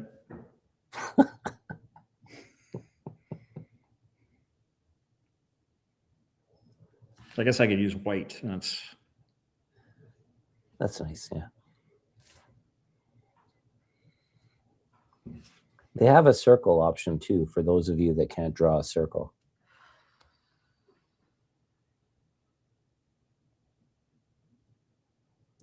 What's he going to do with this ball? Well, he's looking at the he's trying to bank the 6 here. But that seems like he leaves the world if he misses it. Well, I think he was looking at hitting the 6 full into the 10 and like stunning the cue ball over to his side. But what about the 15 ball? Is there not something you can do with that? Can you hit it like full and kind of 2 bank it back towards your pocket, or it would probably hit the 6 and stuff, right? No, there's just those balls that are right on the end rail that usually that's how you lose games, is trying to do something with those. Yeah, ambitious with those. So you'd rather just leave it up table. Yeah, I mean, I'd rather, in this particular instance, I'd rather just like do something simple, come gently off the 15 maybe, and put them, with some inside and go behind the 14, 11, 10. Okay, that's a good shot. I see that. Yeah. Yeah.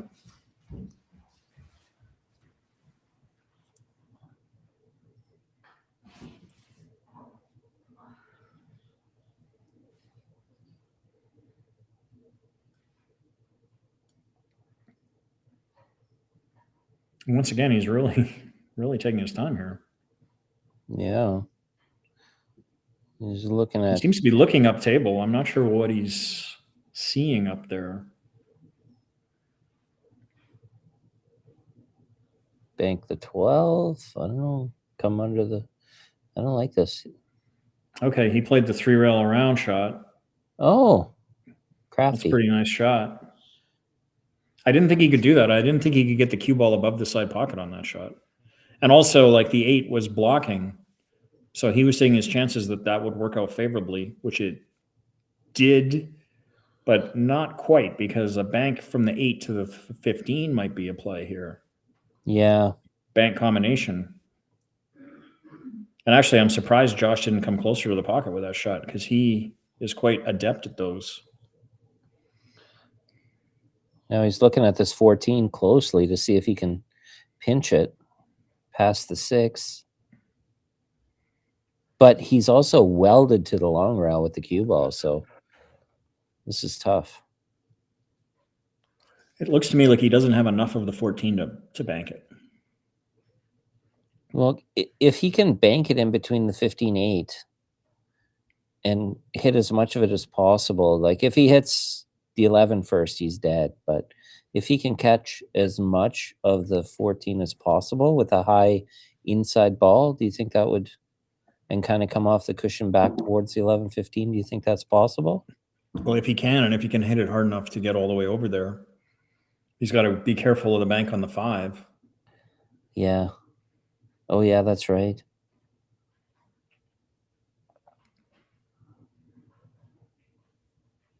It looks like that's what he's looking at, though.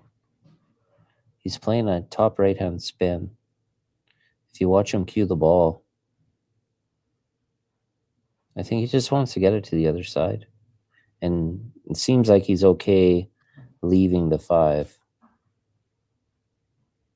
Because he would be taking away the 14 ball, which goes right now. And if he doesn't hit anything else, besides the bank on the 5, it doesn't look like anything else really goes to Josh's pocket once he moves the 14.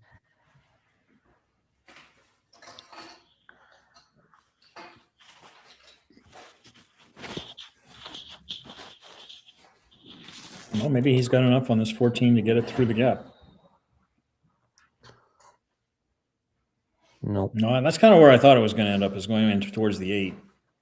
Yeah. Now, again, he's got a shot on the 7 here, Josh does, to bank the 7 around the 8 and clip the 14 in. Yeah. 2 banks and make the 14. And he could stop it right there, too. So he has the 6 if he makes it. It looks pretty close to straight on. Yeah, it Like looks very maybe just workable pinch to it. me. Just pinch it with a little bit of inside maybe and try to make the 2 banks, make the 14 and hold for the 6. Well, no, the 8 would be your next shot, I think. Oh, yeah. Roll forward a So- bit. Stun. Yeah, like stun forward. Gosh, that looks like a big ball of 14 to knock.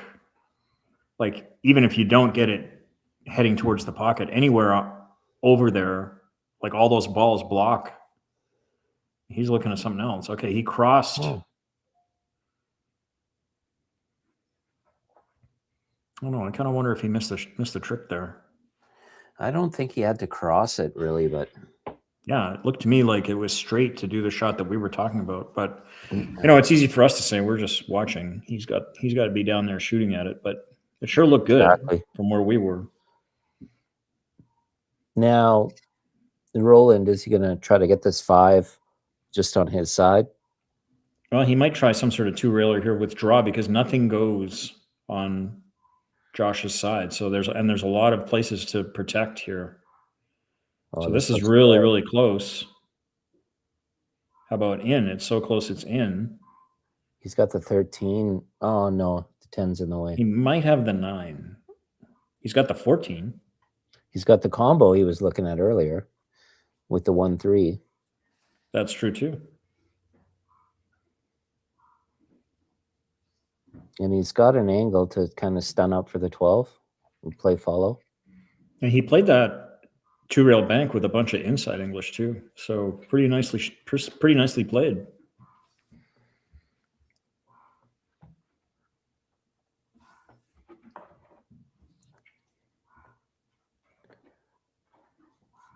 Can you hear my Chihuahua absolutely losing its cool upstairs? I'm just curious.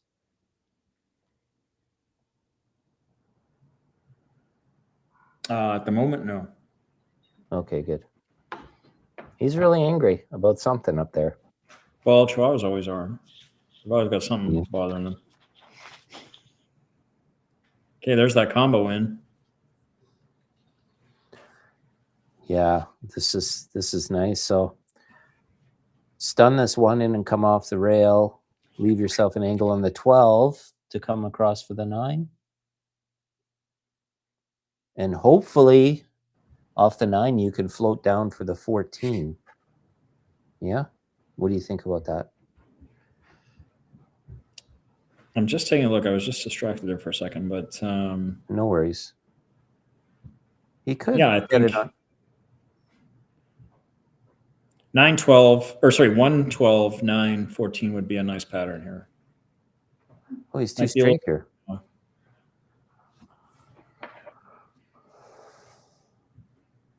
Surprised that he drew it like that.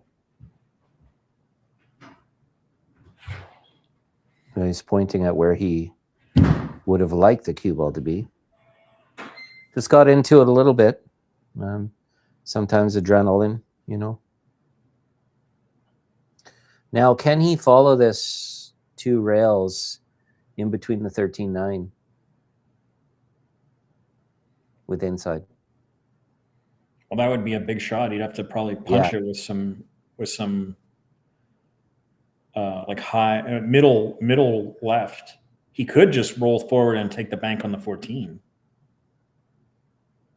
Okay. He looks like he's It trying. might not be quite far enough off the rail to bank comfortably. So here comes the spin. He's trying to come out on the... Okay, he went inside the 9 ball. That's a nice shot. Beautiful shot. Beautiful shot, really. And he doesn't need many more apples to win this game, I don't think. Well, I've been playing a lot of See, straight there's 9 on the table. Yeah.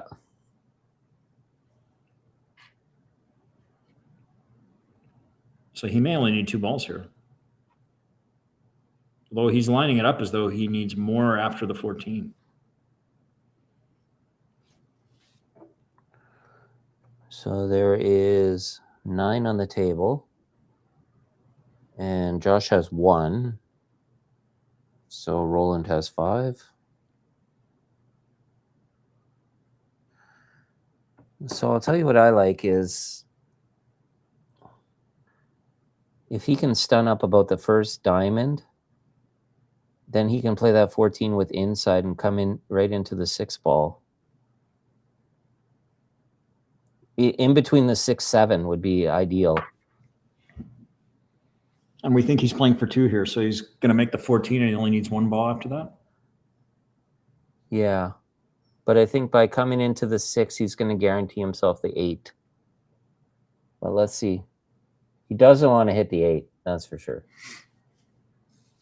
He'd like to hit the 6 kind of full. Oh, he's got the 6. Opened up just like we thought.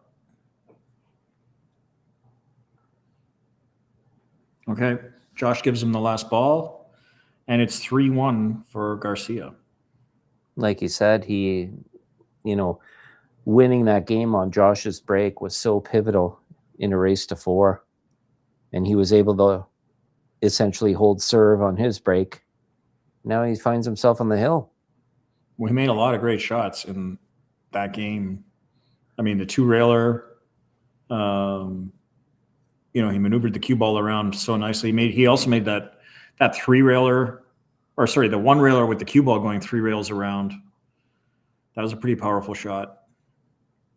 Yeah, that was a great shot. And the way he played, he missed his position on his second ball, but the way he played that with smooth inside to come above the ball when I thought he was going to go below it, that was really the game winner because he ended up with the correct angle by playing it that way. Yeah, and Josh, meanwhile, did not lay down a very good break here. The 2 balls there, the stripes, the 11 and the 15 tied up on his side of the table. And that's gonna cause him problems, although it's easy to nudge loose. So do you just leave that there like that? If I'm Roland, yeah, I don't want to touch those balls. Yeah. So at the moment, anyways. Although some people will disagree. They'll say that because those balls are close to the pocket, they want them out of there as the defender. And, I can't really fault that theory either. But at the moment, he doesn't really want to do anything with them because he can't do much anyways. Looks like he's trying to hit the 2 and get behind him. Oh, simple shot, get the 2 on his side, basically. Yeah, freeze to the stack. It was too much to ask to get it down there, and there's no reason to. So, mistake on my part. I sometimes see that, you don't need to do as much always. You can try to keep it simple. It's what I'm learning from watching these guys. Just similar return here. Yeah. I feel like Josh might have played a couple shots ahead here because if Roland does something simple and plays off the 1, then he's got a chance to, Josh that is, has a chance to come off the 11, open both those balls up, leave them right by his pocket, and bring the cue ball, like from where the 1 ball is, he can just clip them and then go over across the table. But maybe Roland, oh no, he had a shot. What a shot. I didn't see that. Well, that's an error by Josh to leave him that. Yeah, he must not have looked at the stack too hard. But that, then rewind, like that 4 ball did not look wired. Like it looked like it was. Yeah, I didn't think he had that, but so my whole point was It went off the 6. It went Okay. off the 6 ball. Well, reading the rack is a big part of being a good 1-pocket player. And here he's going to have another chance to get a lot of balls. The 8 and the 6 both go. So that's 2 to the good. Yeah, and he's got to draw this under the 6. If he doesn't like the draw, yeah. I mean, he's got to play the draw. That's what he's playing. Yeah, I don't see anything wrong with this. If he can land on the 8 here, Yeah. then he can open up more balls with the 6 as protection. Yeah, this is a little snooker shot, isn't it? You just suck off the pack and play the black. Yeah, or straight pool. And Yeah, or straight pool. Just doesn't even take much of a stroke. Just kind of a nice draw stroke, and all those balls should just open right up.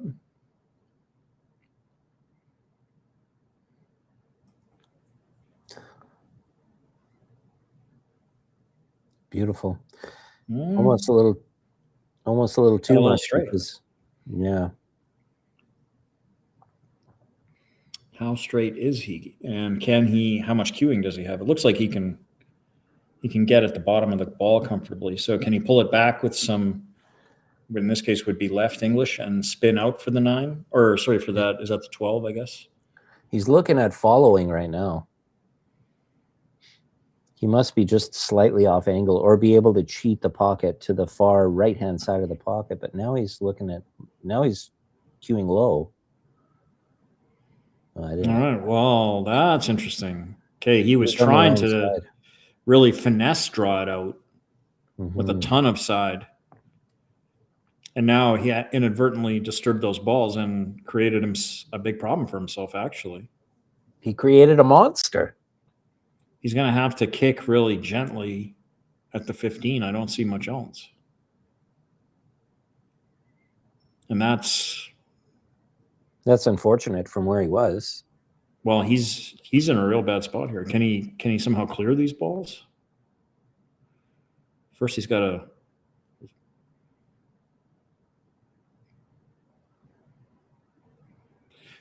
to forget about the fact that he made the error and refocus.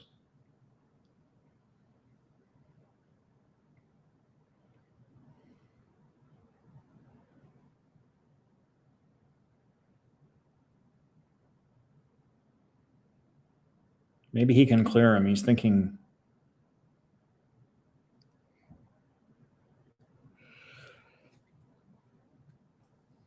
Yeah, maybe he can clear it. You're right. Well, there's 10 a balls on possibility the table. 10 balls on the table. So Roland's at 5 right now. Yeah, but Josh if he hasn't plays made a this ball. shot, I worry that there's a double kiss. Like Yeah, on I the don't like it. 11 will double kiss the 15. Yeah, I think you hit the nail on the head right off the bat. The best shot is to just try to 2-rail and roll up to that 15. Well, he's going to do it off the 10 to avoid fouling. Oh, I He's see. going to try and just come off the 10 and then have the cue ball. Wow, how's that? Well, that's pretty well done.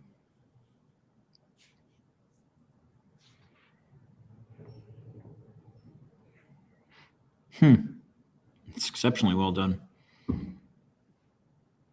If it had rolled a 1/8 of an inch, 1/16 of an inch more, he would have had a shot on the 15 and been able to run all these balls. As it is, he's got to defend and block somehow the 11 and 15. So real thin off the 9, maybe. I might just foul here, actually.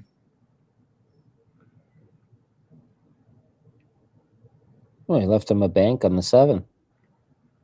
I don't think he's going to shoot that, but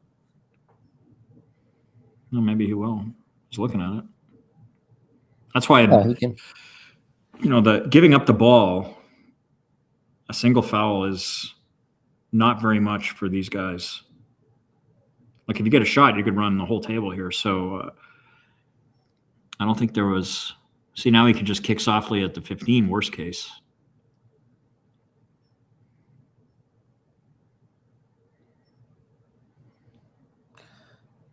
Yeah, I think he was looking at the bank because you notice, to me, it's like just a little off center. And so he may be able to follow and actually make the 15 and hit the bank.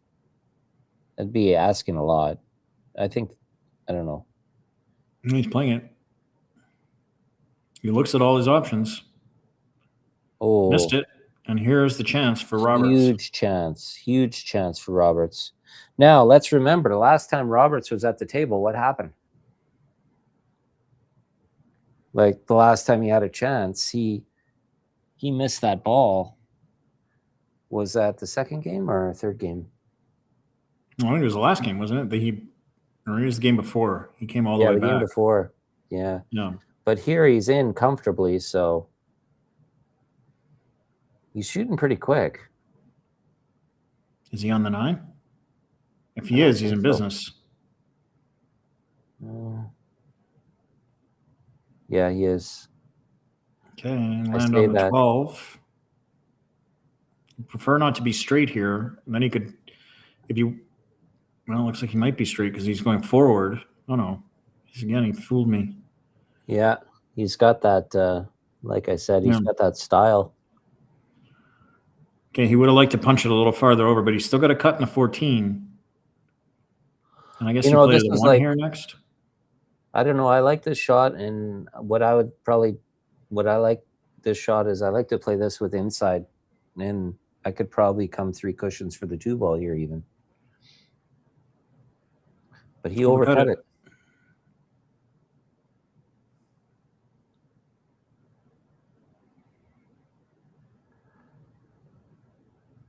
Now, is this where you have that choice? Like,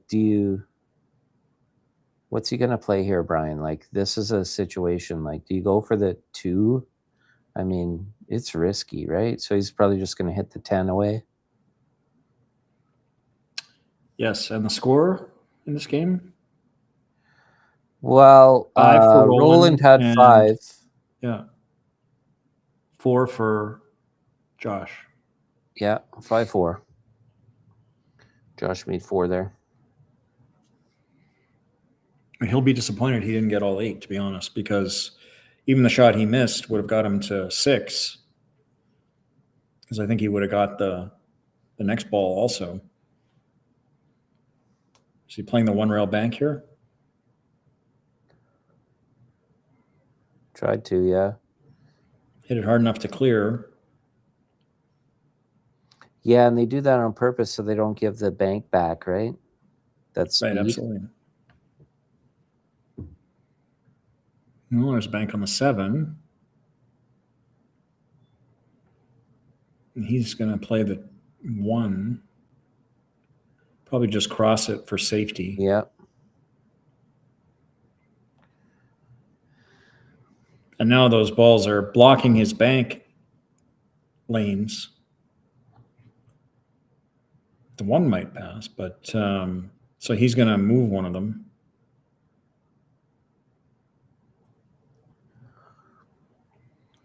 And again, that shot, that little difference between leaving the cue ball where he left it and getting it all the way down to the cushion makes a big difference in terms of the difficulty level of Roland's return shot. And Roland just keeps moving balls over to his side. Yeah.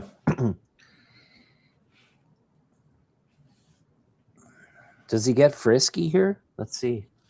I don't see anything that goes is the problem. Yeah. I mean, there's stripe on the right there, on his right, is at maybe the 14. I don't think it necessarily passes the 2. And if you're going to bank it around the 2, there's not a lot of value there. Yeah.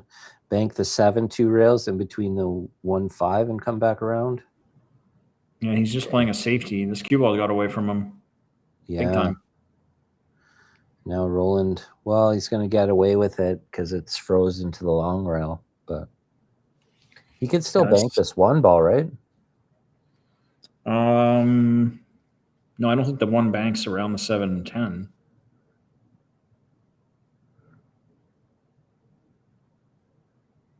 Okay.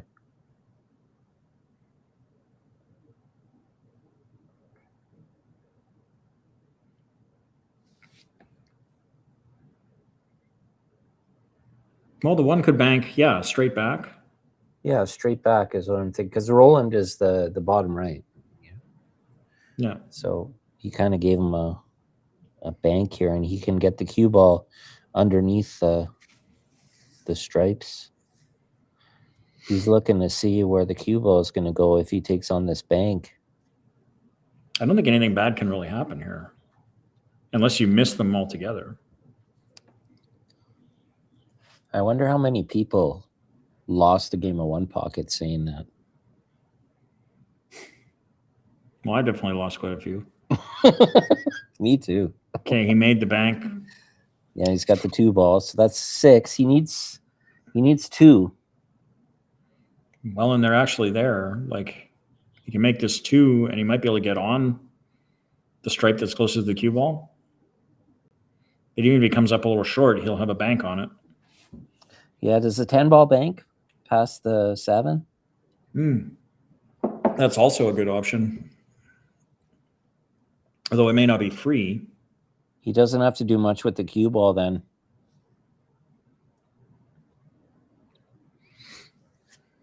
He can kind of float this in with a high ball and come out for the bank on the 10, but looks like he's striking it low. Oh, he's floater. Yeah, just he did a little drag stroke. Yep. And now he's got a free bank on the 10. I believe this is for the win. Yeah.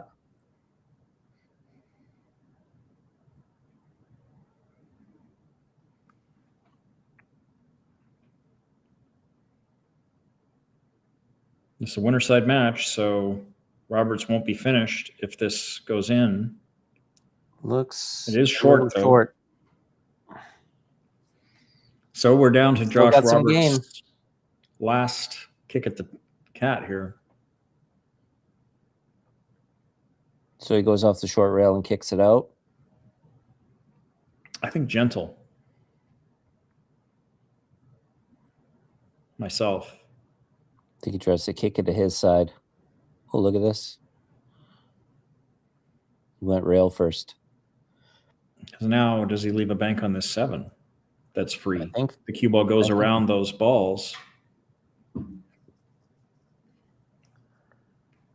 I think he may have, but I think well, that's what he's looking where his cue ball is going right now. If he shoots at this bank.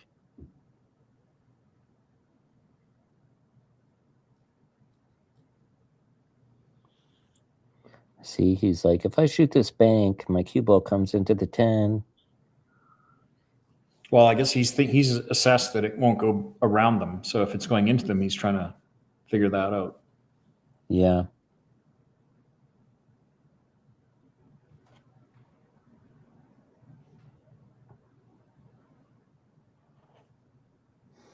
Oh, on our monitor, it looks like the cue ball will go around the 10.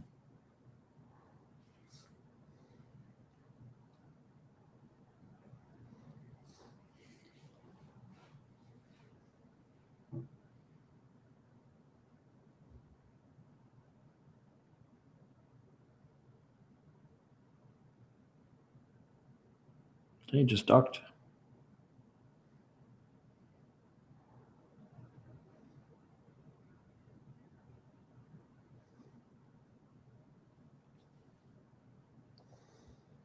Now does the 7 bank to Robert's pocket? Or does the 10 bank to his pocket? I'm not sure what he's shooting. It's hard to see. He made the 10. Looks like he made it. No. No, he missed it.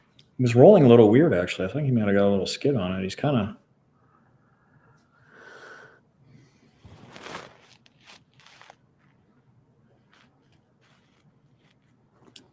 I mean, he's got a little cross corner on the 7 ball for the win, but I think it's too risky. I don't think he'll play that. No. He might have do a the right straight... thing. He might have a straight 2-railer at the 14 and just stick the cue ball to block Josh from being able to make the 10. Yeah, that's a This, if it goes in, is for the win. that's a cute shot. It's long. But it puts It's pretty a new effective. dimension. Yeah, it puts a new dimension on the game because now they both have one down there. Well, and now he's got to defend against the bank if he clears that. Yeah, and how do you do both?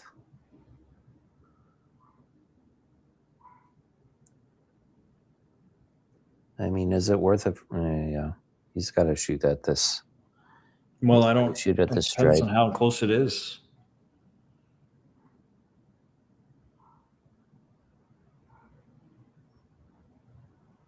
Ooh, that's a good shot. That's a great shot. Man, he's glad that's over. Now he gets him behind the 7. That's beautiful. Yeah. He kind of held up a hand to acknowledge that he was a little fortunate, but he also played a really good shot. So you deserve to get a good roll when you made a good shot, I think. I mean, do you do the do or die here, or what do you... He could skim the bottom side of the 7 with the inside and try to get the cue ball down to the bottom, like underneath those balls, but that's a pretty touchy shot. It's almost as hard as the make. Yeah, I think you banked the 5. I don't think there's a good place to hide. So why not? If you only need one ball, play the bank on the 5. You like the bank on the 5 versus the cut on the 7? Yes. Okay.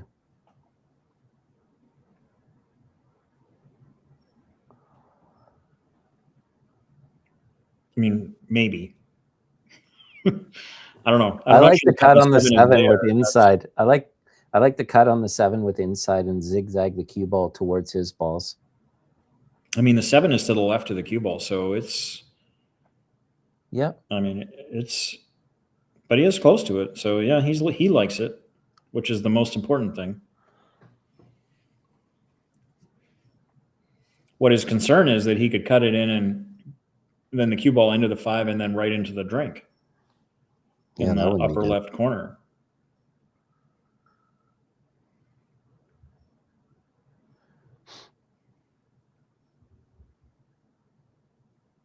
Because almost any hit on the left-hand side of the 5 will take him right into that pocket, won't it?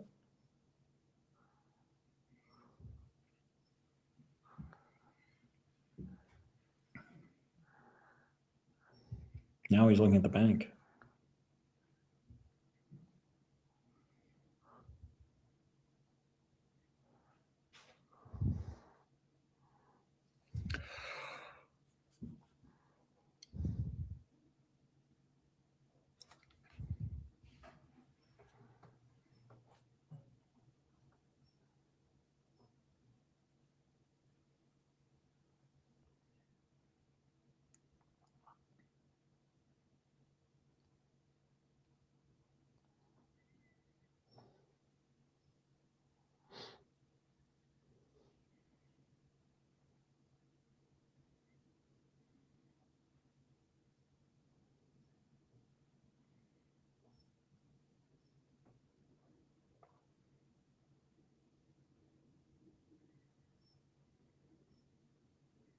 Ooh. I hit it awfully well. He was trying to hide behind the 5 there, and I don't think he got there. I think he could see this 14 ball. But he needs all of them, so... Yeah, he definitely has a shot at the 14. And he can win the game here. So 14-10. Yep, go ahead. Yeah, sorry, am I right here? 14 to the 10 and play the bank to try to get under the 5? Or bank the 5. Or bank the 5, yeah. So you just want to basically bunt this in and leave yourself level with the 7. Yeah.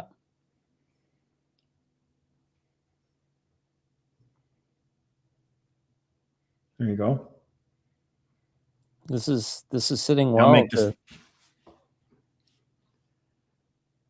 Yeah, now make the 7 and just across the table and then bank the 5.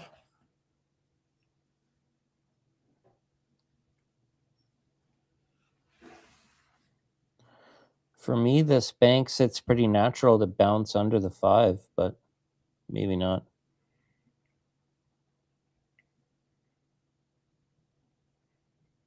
There we go. Yep, you're right. Bank the 5. Good shot. He's going to need his extender, I think, on the cue. Which he had that extension on when he made an error earlier, so hopefully he corrects that this time. He was going to grab the rest this time. Okay.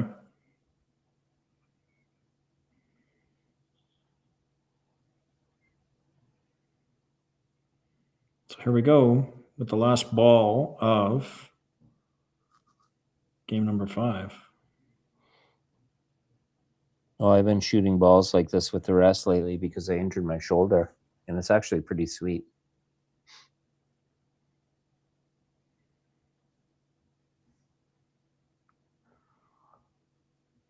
I've seen a few people do that. Yeah, I've never done it before. I did like last week, and I find it very comfortable, actually. Okay, that's going He's hit long. this. He needs it to go, go, go, go, go, go, go. He won't He be went- happy with himself that he didn't. I feel like he didn't put the stroke on that he wanted to. But I mean, obviously, you run the risk of hitting it too hard and leaving an easy bank, and he did leave a bank here, I think. Got to watch the scratch, but yeah. And similar. You got to at least give it a chance to get to the pocket, no? I mean, he underhit that. He underhit that bank quite a bit, Josh. Right. Well, he had the he had the extension and the rest and everything, so not the easiest. But now here's another return. Is there another scratch here on the upper left? No. He had to spin out of the way, and that made him miss the 5. Now, again, this isn't for the faint-hearted because you got to sweat this bank. These are hard. Is he just going to 2-bank it past the side? Oh, he went rail He first. went rail first, but he's going to leave a bank here for sure. However, he might have got away with this. It might be a double kiss on this bank, to be honest. it looks like there's kisses everywhere, so Yeah. he may be forced to just knock it over. Wow, he hit it really well, really well. I don't think you Not could hit it quite better. good enough, though.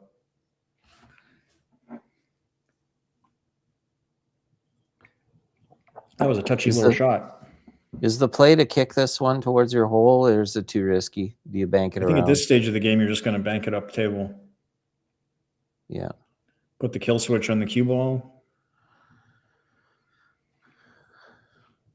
And then he left a 2-railer here. Yeah, 2 banks.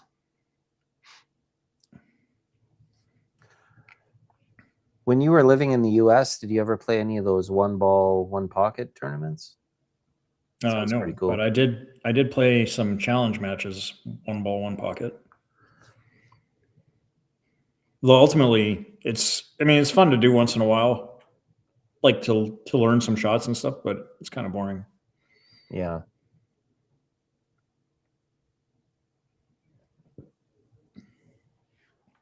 Now, they have a tournament of 1-ball, 1-pocket somewhere. I'm not sure where. It's part of a series of tournaments that they have. It might be in Louisiana. Yeah, there's a big one. Here's a 2-railer going to the pocket and in. Woo! Wow, what a great shot. And Josh Roberts wins this game, and the match is still alive.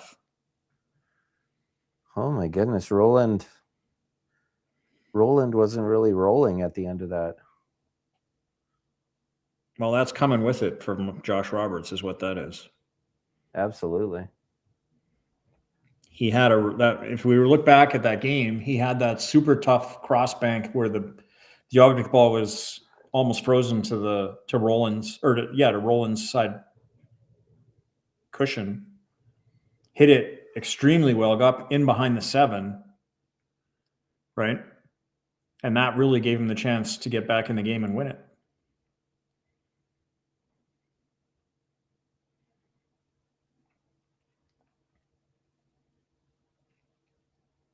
Now, he hasn't made a lot of headway on Roland's break.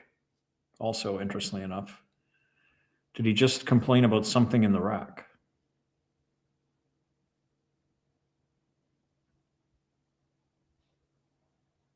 No, he took a look at the rack because that ball's gone towards the pocket every time when Roland broke. And it's doing it again.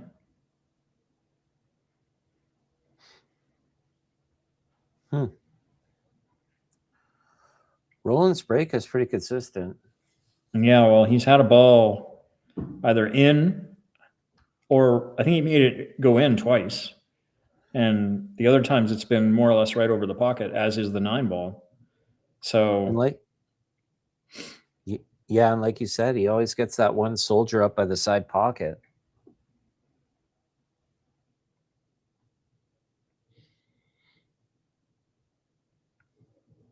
what exactly is, I guess, did Josh just take a break? I don't know. Yeah, I think so, Really? because Roland was checking out the table. That tells me that Josh went outside or something.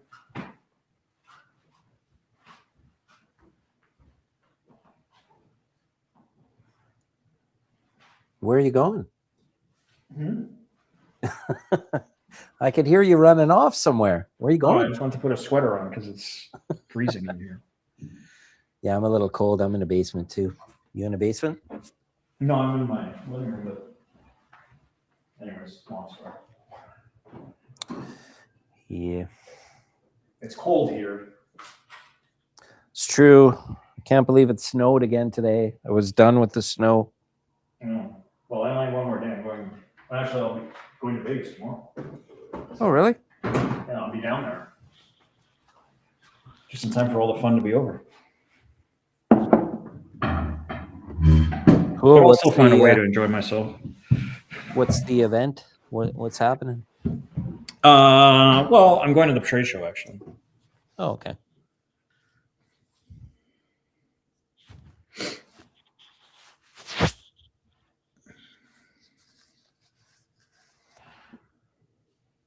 I sort of have a place down there, so. Oh, that's cool. A little trade show. Yeah. Pick up a few things to help you grow your OnlyFans. Exactly.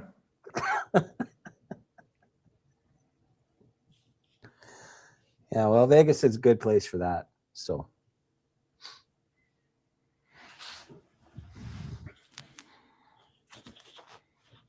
Just looking at this break, I don't know. I guess he can just bank the 14 over and walk the cue ball across. But a more interesting shot might be to try and bank the 14 at the 5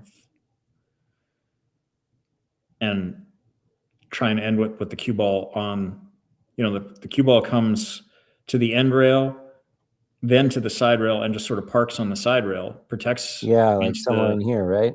Exactly. The 14 across, back off the 5, and then into the pocket. That was not the best line. Cross like this, into the 5, and then into the pocket. Okay, that's awful. My diagonals aren't very good on this trackpad, but You could use a straight line option.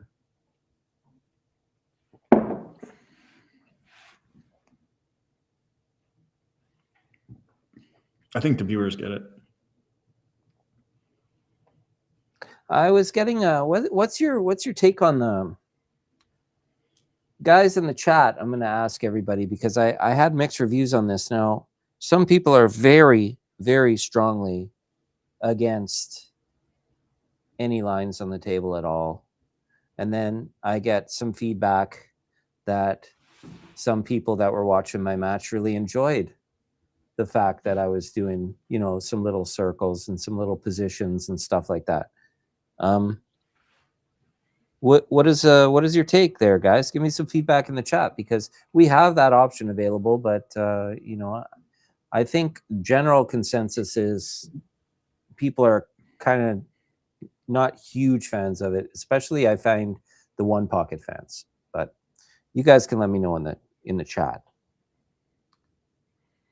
Well, it could be that some of our one pocket fans and people who play the game a lot, they know all the shots. They don't need them necessarily diagrammed and you know, drawn up for them. Yeah, but then there's a lot of viewers that are new to the game, and you know, like they appreciate it. So like, yeah, I've had both sides of the coin as far as feedback, but let's see if he plays my shot here. Definitely situational, but yeah, I think that's a great shot to play. But it looks like it's lying quite nicely. He can't do much. I mean, he doesn't have a lot of options. I mean, option B is just bank the 14 across, try and get it like kind of under the 10 and bring the cue ball to that same spot where Andy put the circle earlier. But I feel like if you bank the 14 at the 5, you have a chance to win the game from a very similar shot. He can see the 6 ball too, but I'm not sure that that's great. But I mean, he could hit and stick the 6. Well, then you just have him roll and banking the 1 across. Oh yeah, okay. So, but the 14 would still be there then. Yeah, but I mean, the 1 banks right between the 5 and the 14. Yeah. Right. Okay. And also, yeah, I don't think that he doesn't want to let him see the 1. I think he's looking at your shot, to be honest. Or something similar, maybe. Yeah. Here we go.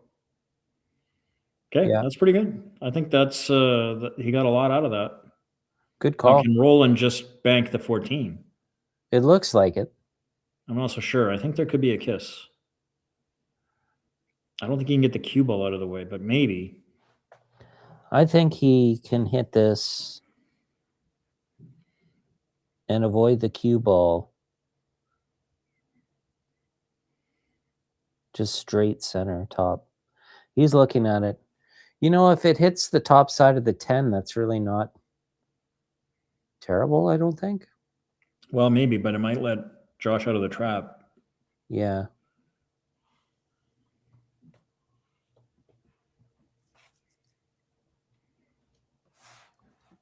What else does he have? You can see the 1 ball. He can't really do much with it, but you can see the 1 ball. He's just the other thing he has is the other thing he has is to cross the 10 and try and put the cue ball behind the 5. Yeah, that's not a bad shot. Or kick and stick the 10 ball. Well, you'd have to elevate for that. Whereas the crossing shot is you can do it with a level cue. But it's dicey. Like, you have to make sure you don't go around the 5 and sell out. So, and you have to make sure you don't sell out a bank on the 14, which with the 10 no longer there, it would be an open pathway.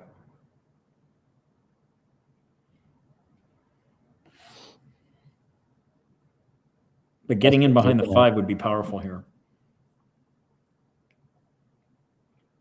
Yeah, he's checking that out now, Brian. Josh hit that 14 ball. Josh hit that 14 ball really well, because this cue ball is just frozen to the rail.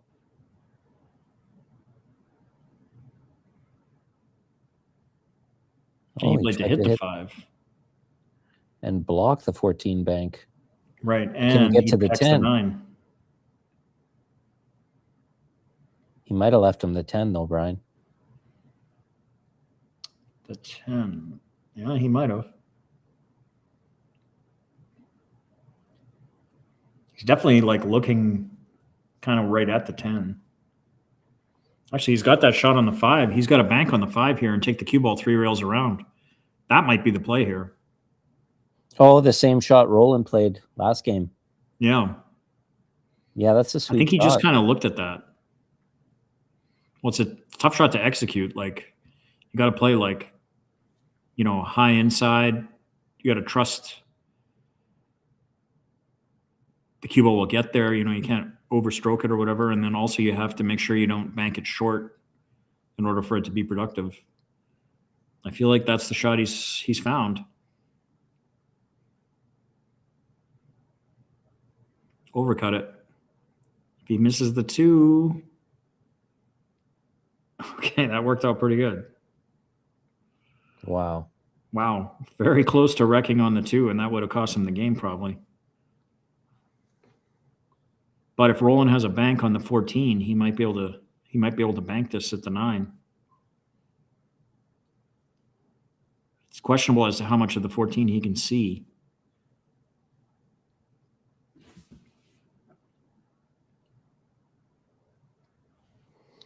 No, he's looking at this. Okay.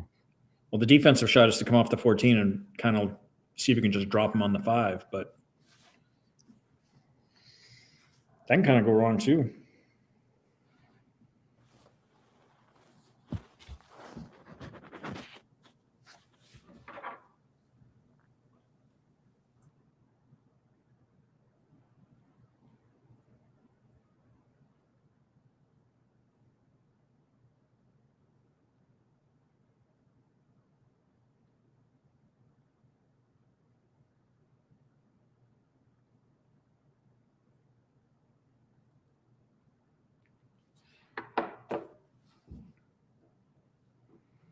He's definitely going to look at all his options. But this is a critical shot also.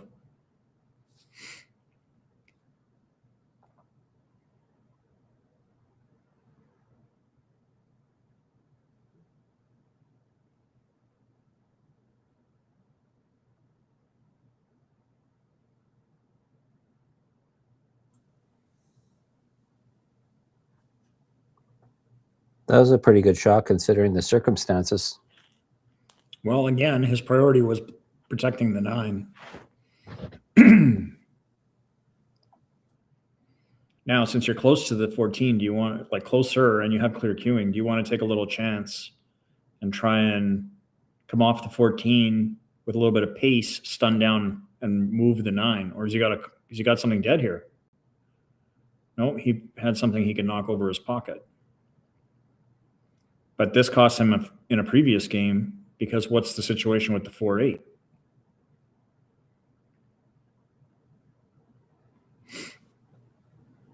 No, I have a feeling we're going to find out about that.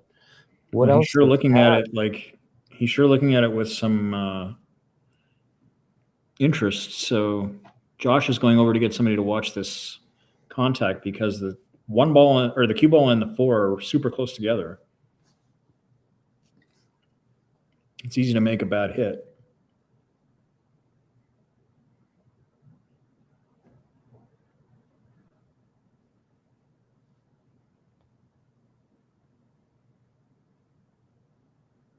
Did he get a referee? I would have thought he would. Not too sure if Hey, here comes, I don't know who this is, but she's planning to record the shot. Oh, we could have done that.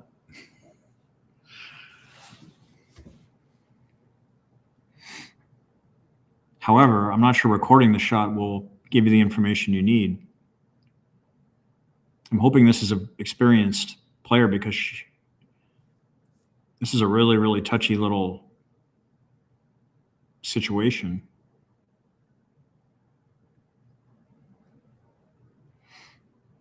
And Roland might be saying, I'm not going to shoot that shot. Don't worry about it.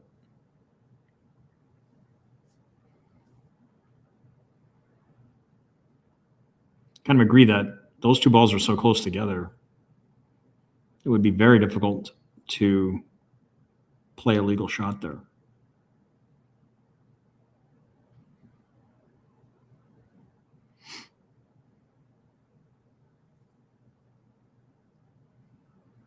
Some people think if you just elevate, then that's all you need to do. But you can elevate and still foul.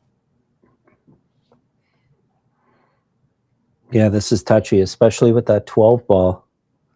Well, he sent the referee away, so I don't think that that he's going to play that shot now. Is this a situation where you just take a foul? Well, I don't know, because then he's got a shot on the 13.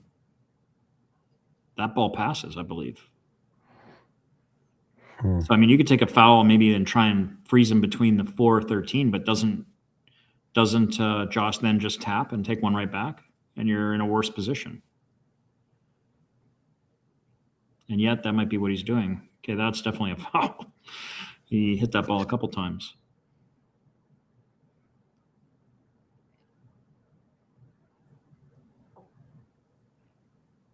It's an interesting start to the game. Now Josh is just going to take one right He back. just takes the foul straight back. So now they both owe 1, or does it cancel out? How do they do that? I believe it does not cancel out, so they both owe 1.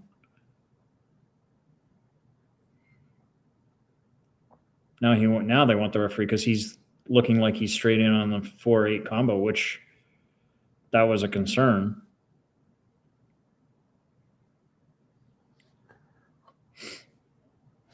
Yeah, and is it a factor to be frozen to the ball or not? Like if it's frozen. Well, we don't know that rule, so I mean, who knows? But we'll find out after he shoots it if it's a good hit. Let's put it that way.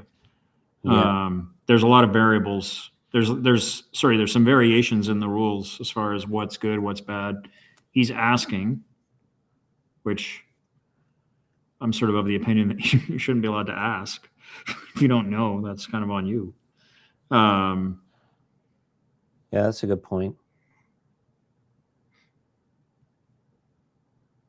But I mean, there's a lot of things here. Like, so let's say he elevates, shoots the 4-8, but then brushes the 13 or the 11, or is that the 15 maybe? But whatever those stripes are by the cue ball with his tip. Like, and in an earlier game, we were speculating that they might be playing all fouls in this tournament, which in my opinion is the way they should play it. Well, there is a coin still under the end of the table. Do they not both owe a ball here? Yeah, but like we said, they don't cancel out. Yeah, so they both should owe 1. They do. There's a coin on, isn't there a coin on the rail on Roland's side too? No, I don't see On one. I think it's covering the diamond. Oh, okay. Yeah, okay. There's also another coin under the end diamond in the middle, under the rail. Well, that's back up for later. Yeah, I was just confused. Okay, so he's decided that doesn't lie there. So rather than take another foul, he's going to kick to hit the 15. He wants to hit inside the rail, then the 15, and not sell out, but he sold out.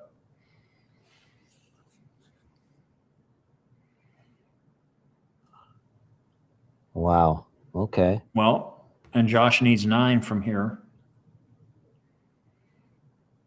Problem number 1.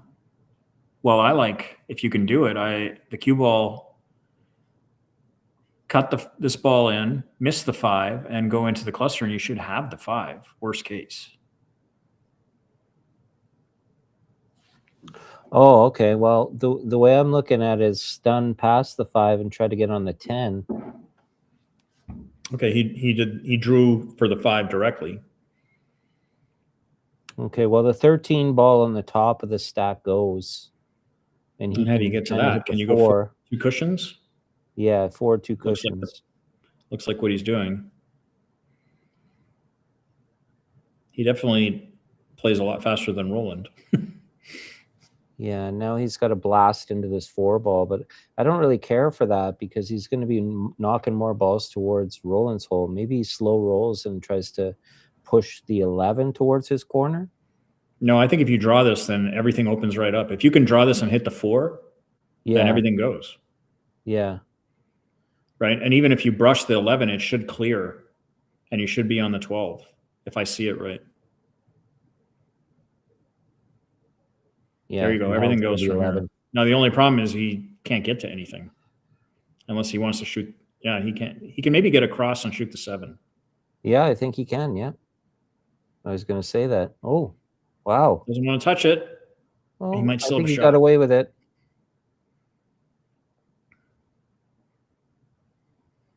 He's got to draw this. Punch it to try and get the 12 available. Did he move it far enough? I don't know. From Well, his he's got body some, language, I almost wonder if he did not. yeah, he's got some facial expressions about it. So he doesn't seem too thrilled with it. Cutting the 10. And how many did he make, Andy? Well, we started with 15, so he made 5. So he's made 5 and he owes 2, so he's 3 to the good. Or well, does he only owes owe 1? 1. Yeah, he owes So 1. he's 4 to the good. Yeah. He wanted that to spin farther in behind the 9. Well, it was a pretty good effort. It wasn't the easiest lie of balls, and he was able to get 5 out of it.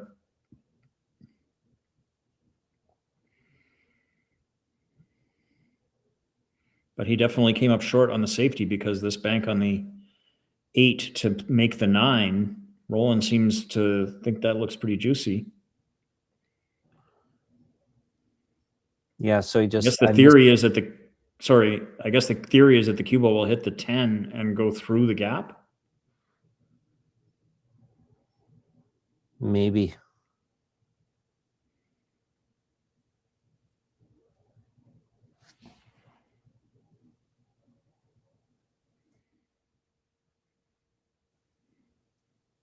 Maybe he can see that 12. If he can see the 12, then that's a pretty easy safety, right? Yeah, Just I think. bank it across and follow. But he seems to want to be aggressive.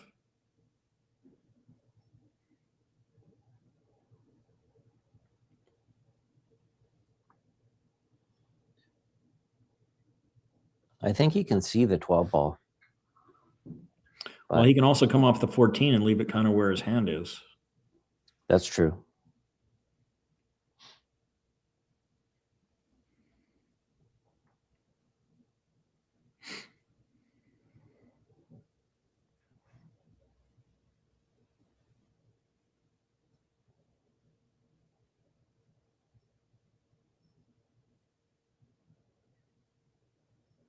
Well, there's a possibility this could go in off the 9. Well, he'll be happy with that. Why not just lie it right in your pocket?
Now I've got a black screen.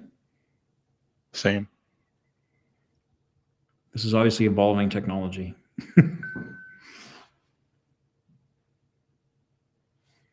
Refresh.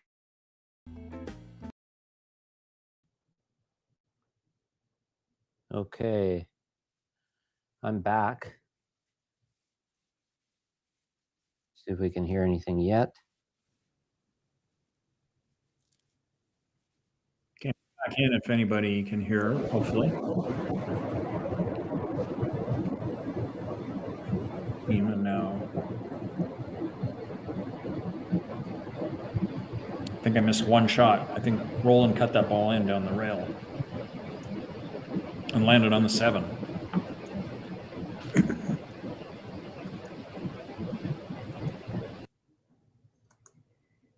If Josh has 6, then that means Roland has 5. Can he get from the 7 to the 1? Yeah, it was a beauty shot he made on that 6. I just saw it on the YouTube. He's trying to inside and get on the 8. Not quite That enough. was close. Wow. That was close for sure.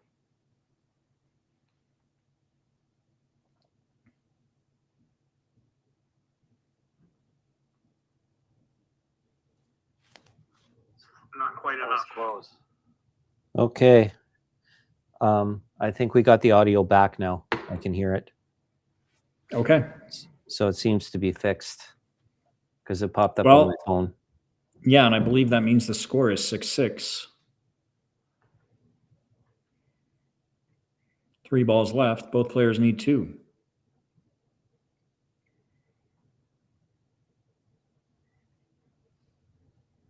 Garcia has a slight advantage owing to the fact that 2 of the 3 balls are on his side of the table.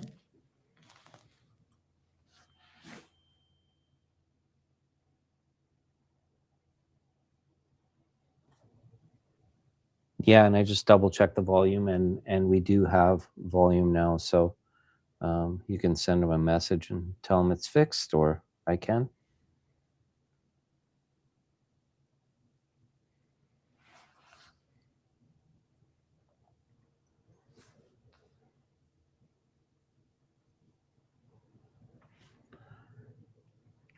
Well, I don't know if I would bank the 8, even if, because if you miss it,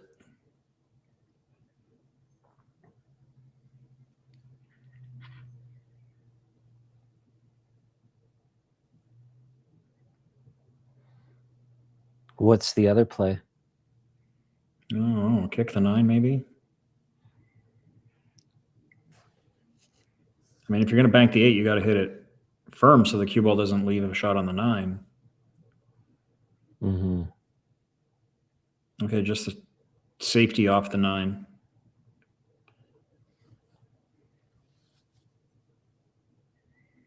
Yeah, that looks like a pretty good lie there. I'm not sure what he can do with this. And it's going to be hard to defend not leaving something. I guess you could just... He's crossing the 9, trying to get it on his side. But again, now he's leaving a bank, right?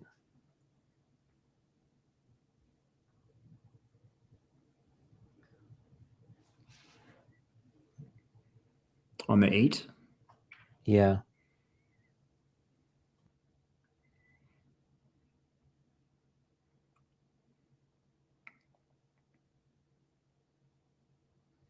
Short. And a return bank definitely looks like it's been left on this 8. He's got to be wary of the scratch in the side. Oh no, he kicked it out of there. Maybe he didn't have the return bank. There's been a couple times where we thought he did, and he didn't take it. So it's a little hard to tell from our angle when we have the camera on the side of the table.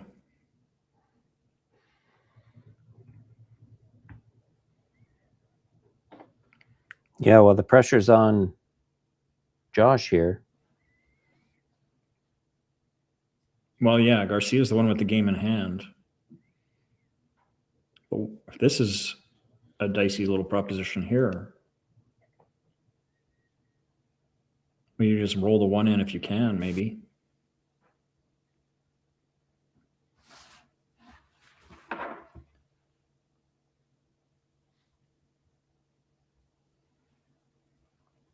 Is he going to try to cross the 1 ball here?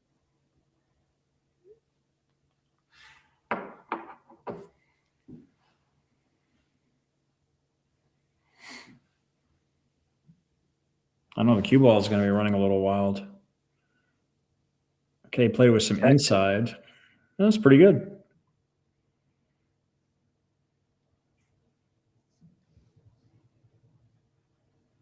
Roland got up there pretty quick.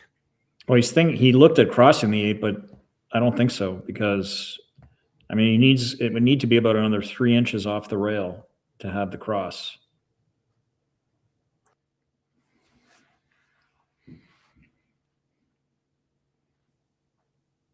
Yeah, he's still looking at it.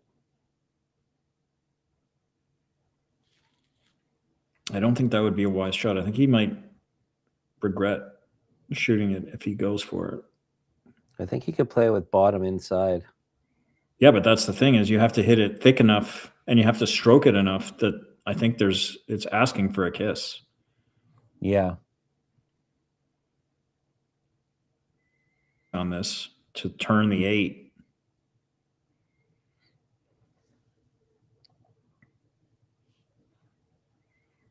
And you got to play a bunch of draw to keep it from scratching. So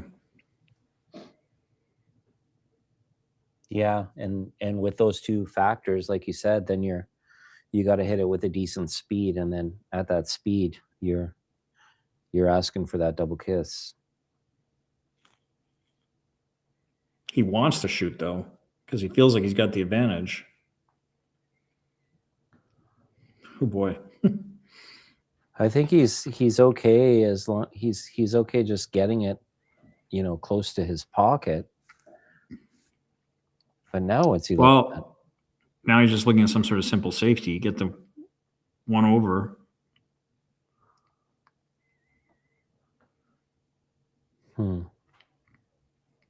It'll work.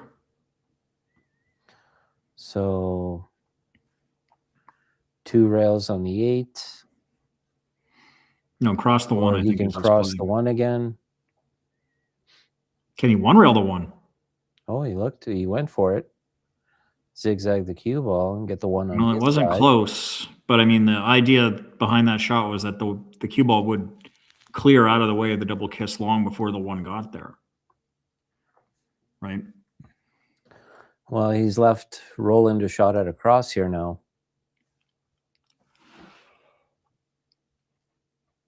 And he can bring the cue ball back towards the 8 ball. Yeah? Yeah, we'll see. I don't know if because he's kind of straight in, it makes me concerned that there's a natural kiss.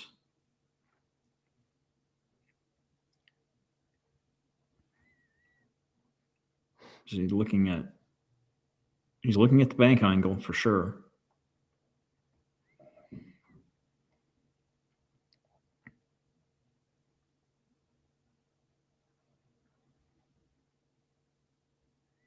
Ooh. See how close you come to the side on those types of shots. Yeah, and he left Josh reasonable straight back on the 9, but it's too risky. Well, he left a cross on the 1 perhaps too. Did he? Yeah. Outside? Yeah, outside. Yeah, with outside. Watch out, cue ball. Ooh. And the 9 is over. This So could 2. be the end. Yeah. That's the problem with those shots where the cue ball gets away from you. Line, so he's able to just shoot the 9 and then the 10 and then win the match.